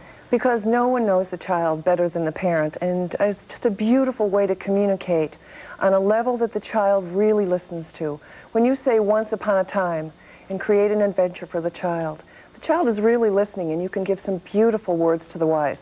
Comfort, console, encourage, and really build a really wonderful child that's confident and hopeful. The problem is you got to get past Once Upon a Time. Right. And there are a lot of parents who feel that they're just not creative enough to sort of get out of the starting block. What do you say to them? What are some ideas that they can use? There's no question we're all born with a creative seed and with the ability to be imaginative. And in my book, I really talk at length about how to get your imagination in gear.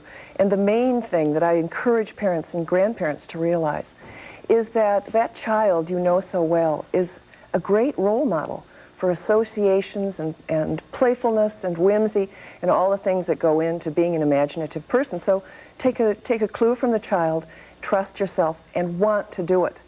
But it's a wonderful experience, very refreshing for the parent to be imaginative. Give us an idea of a yarn you can use to spin. I mean, I think my child's sort of getting tired of the standard stories of the animals that are roaming in the park and get tired chasing each other at bedtime as you're trying to... Well, all you need to do is look at the incredible variety of things that happen to your child every day and take something that's been a puzzlement, something that's been upsetting, something that's scary, something that's delightful or funny, and use it as the center of your story.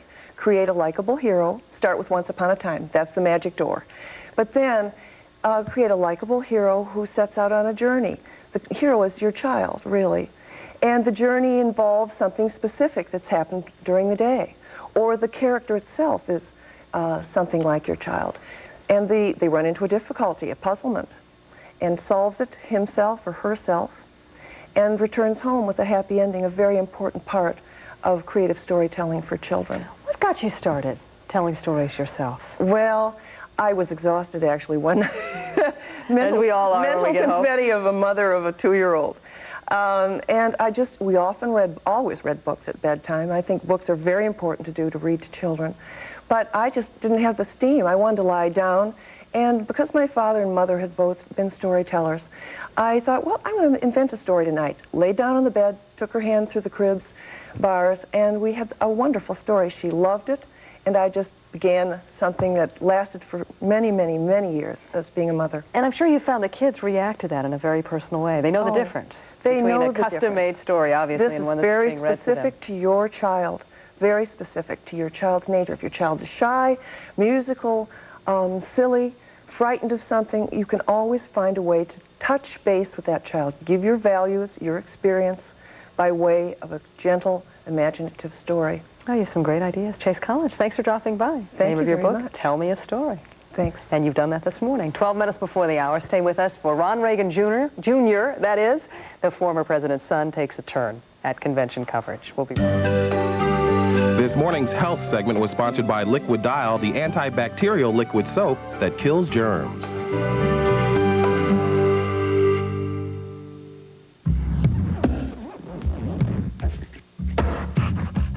You got kids? You got germs.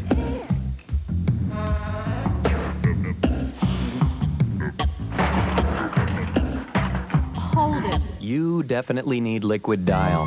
It has a unique antibacterial formula other liquid soaps don't. So why not wash with a soap that's made to kill germs? Liquid Dial. Kill the germs. Keep the kids.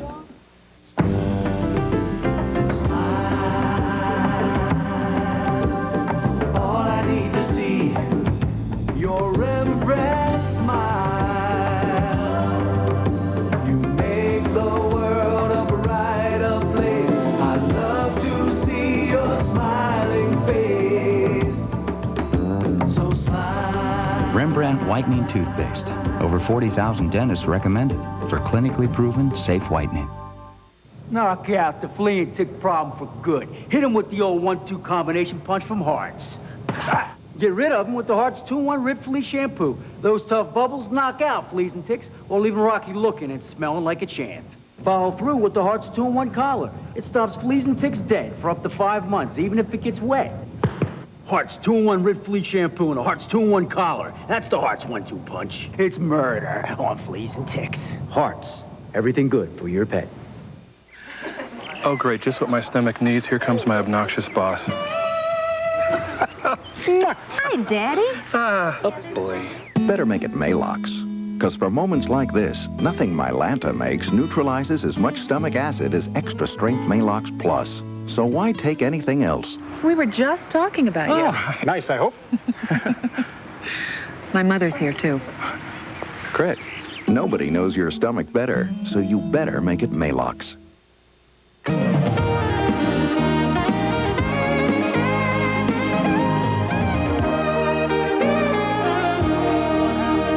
There are about 15,000 journalists here at the Republican convention, or 7 times as many reporters as delegates. One of them has a very familiar name.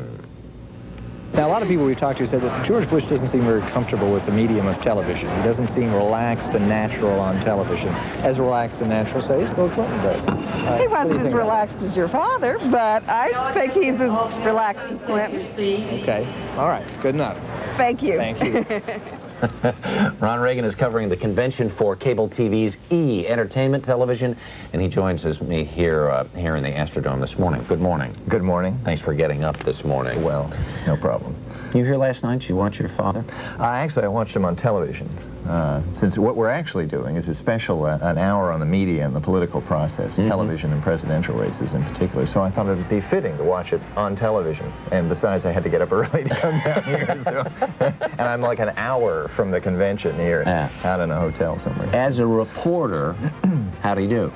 Oh, I thought he did very well. I thought there was a interesting contrast between he and Pat Buchanan, who was sort of the yin and yang of the Republican Party in a way. You know, the Darth Vader and Obi-Wan Kenobi was kind of the impression I got. The good. Yeah. The good Republican and the bad Republican in a way. Yeah. You know, Pat Buchanan, of course, doing his usual routine, being bigoted and intolerant and all that sort of good stuff, and appealing to the dark force of the Republican Party.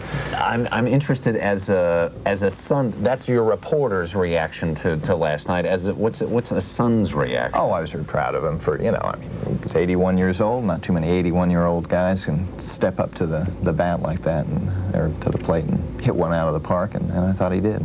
You know, I guess that was the thing that everybody remarked on, was he has done this so many times before, and the longer he was up there, it almost seemed the more invigorated he became. Oh, yeah, well, he really feeds off the crowd. He loves an audience, and they were so enthusiastic and everything.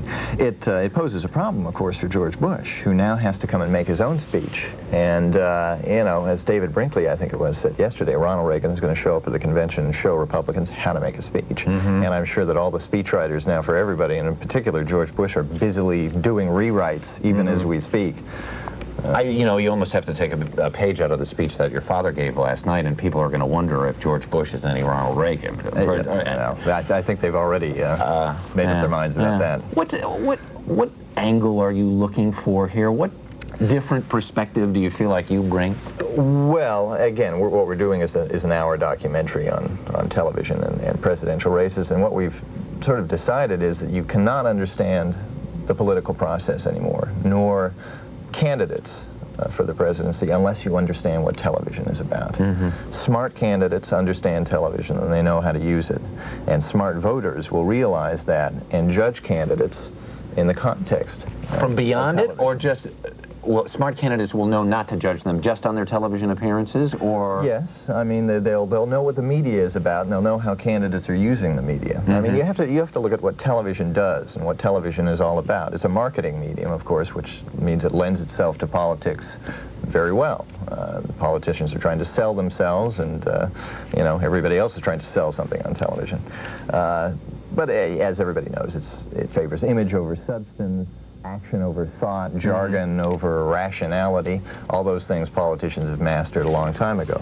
At this point in the campaign, who do you think is using television better? At this point, I would say Clinton and Gore are doing a bang-up job. Isn't that a little surprising? Because the Republicans are usually so The Republicans have been good, but remember, for the last, well, for going back a little ways, for 8 years, they had a professional actor who was president, which doesn't hurt you.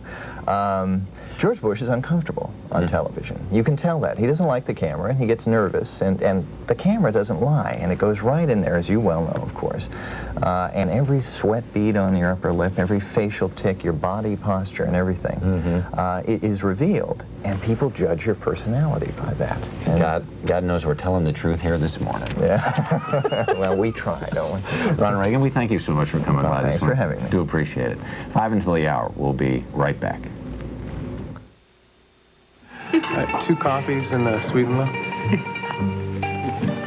And now what? They want a coffee and a sweet and a low. They're never gonna leave. I fix it.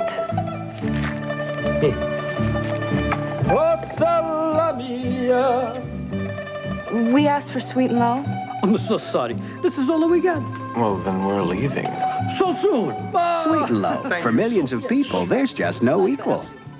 All-natural Butter Bud Sprinkles and Mix from the makers of Sweet and Low. It has the flavor of butter because it's made with butter. But every serving has no fat, no cholesterol, and low sodium. So you can enjoy all these dishes and find a new use for this one.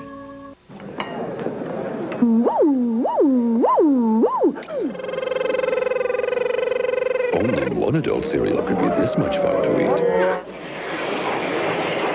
Basic 4.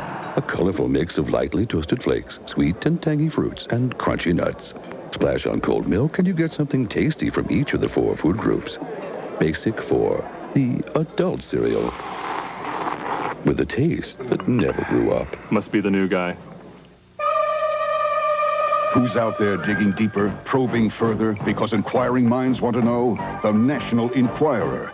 This week, revealing how Joan London is desperate for cash because her husband is bleeding her dry. How Princess Di's second honeymoon with Charles became a nightmare. Why cops are investigating Stallone's son for attempted murder. Expert advice to beat loneliness. And startling swimsuit photos of Jackie O. The National Enquirer, in relentless pursuit, because inquiring minds want to know. My best invention yet. 2,000 flushes chlorine clear tablet. Drop one in. It's the first chlorine tablet to help bleach away stains in your toilet up to 4 months automatically. 2,000 flushes chlorine clear tablet. On CBS this morning, here's a look at your weather. The only trouble spot in the state this morning will be some fog across north central and northeastern Iowa. Visibility down to about a quarter mile. By later today, though, partly sunny skies. Mid-70s to upper 70s in the north, while southern Iowa today, upper 70s to near 80 degrees. CBS coverage of the convention in Houston starts tonight at 10 Eastern Time. Paula. Thanks, Harry. And tomorrow, postponing pregnancy and what it might mean to you and your health. Have a good day, everybody. See you, Harry, tomorrow. Bye. Bye-bye. Hardly a day goes by without a major news event you should know about. From the streets of Johannesburg to the streets of Baghdad to the streets of your neighborhood, news is happening. Count on CBS News Up to the Minute to bring you all the late-breaking developments from home and abroad. And as the political campaign heats up, CBS News Up to the Minute will be tracking the candidates and exploring the issues. Join Monica Gale and Russ Mitchell weekday mornings as they keep you up to the minute. Karen, hitting is wrong. You're bigger, you're stronger, you take time out, and you don't hit. Do you understand? Take time out. Don't take it out on your child. This is CBS. When's the last time you had your eyes examined? Oh, about a year and a half ago. Can't recall. Never. Well, now's the time. Because during National Eye Exam Month at Sears, we'll pay for your exam. Does this mean I need bifocals? Come in for an exam by one of the independent doctors of optometry at Sears, and we'll deduct the cost of your exam from your purchase of eyewear. Now that's an offer too good to miss, so call for your appointment today at Sears Optical. Suzuki Incorporated announces the 2 for sale. 2 new Suzukis for 1 low price. Now you can have this fun-to-drive Suzuki Sidekick 4-door with 4-wheel drive and this really sporty Suzuki Swift 2-door, both for only $389 down and $389 a month. That's right, you can get both for $389 down and $389 a month. With payments this low for 2 new Suzukis, imagine how little only one would be. The 2 for sale at Suzuki Incorporated, a great deal. At 4515 Merle Hay Road on the Merle Hay Auto Mile in Des Moines.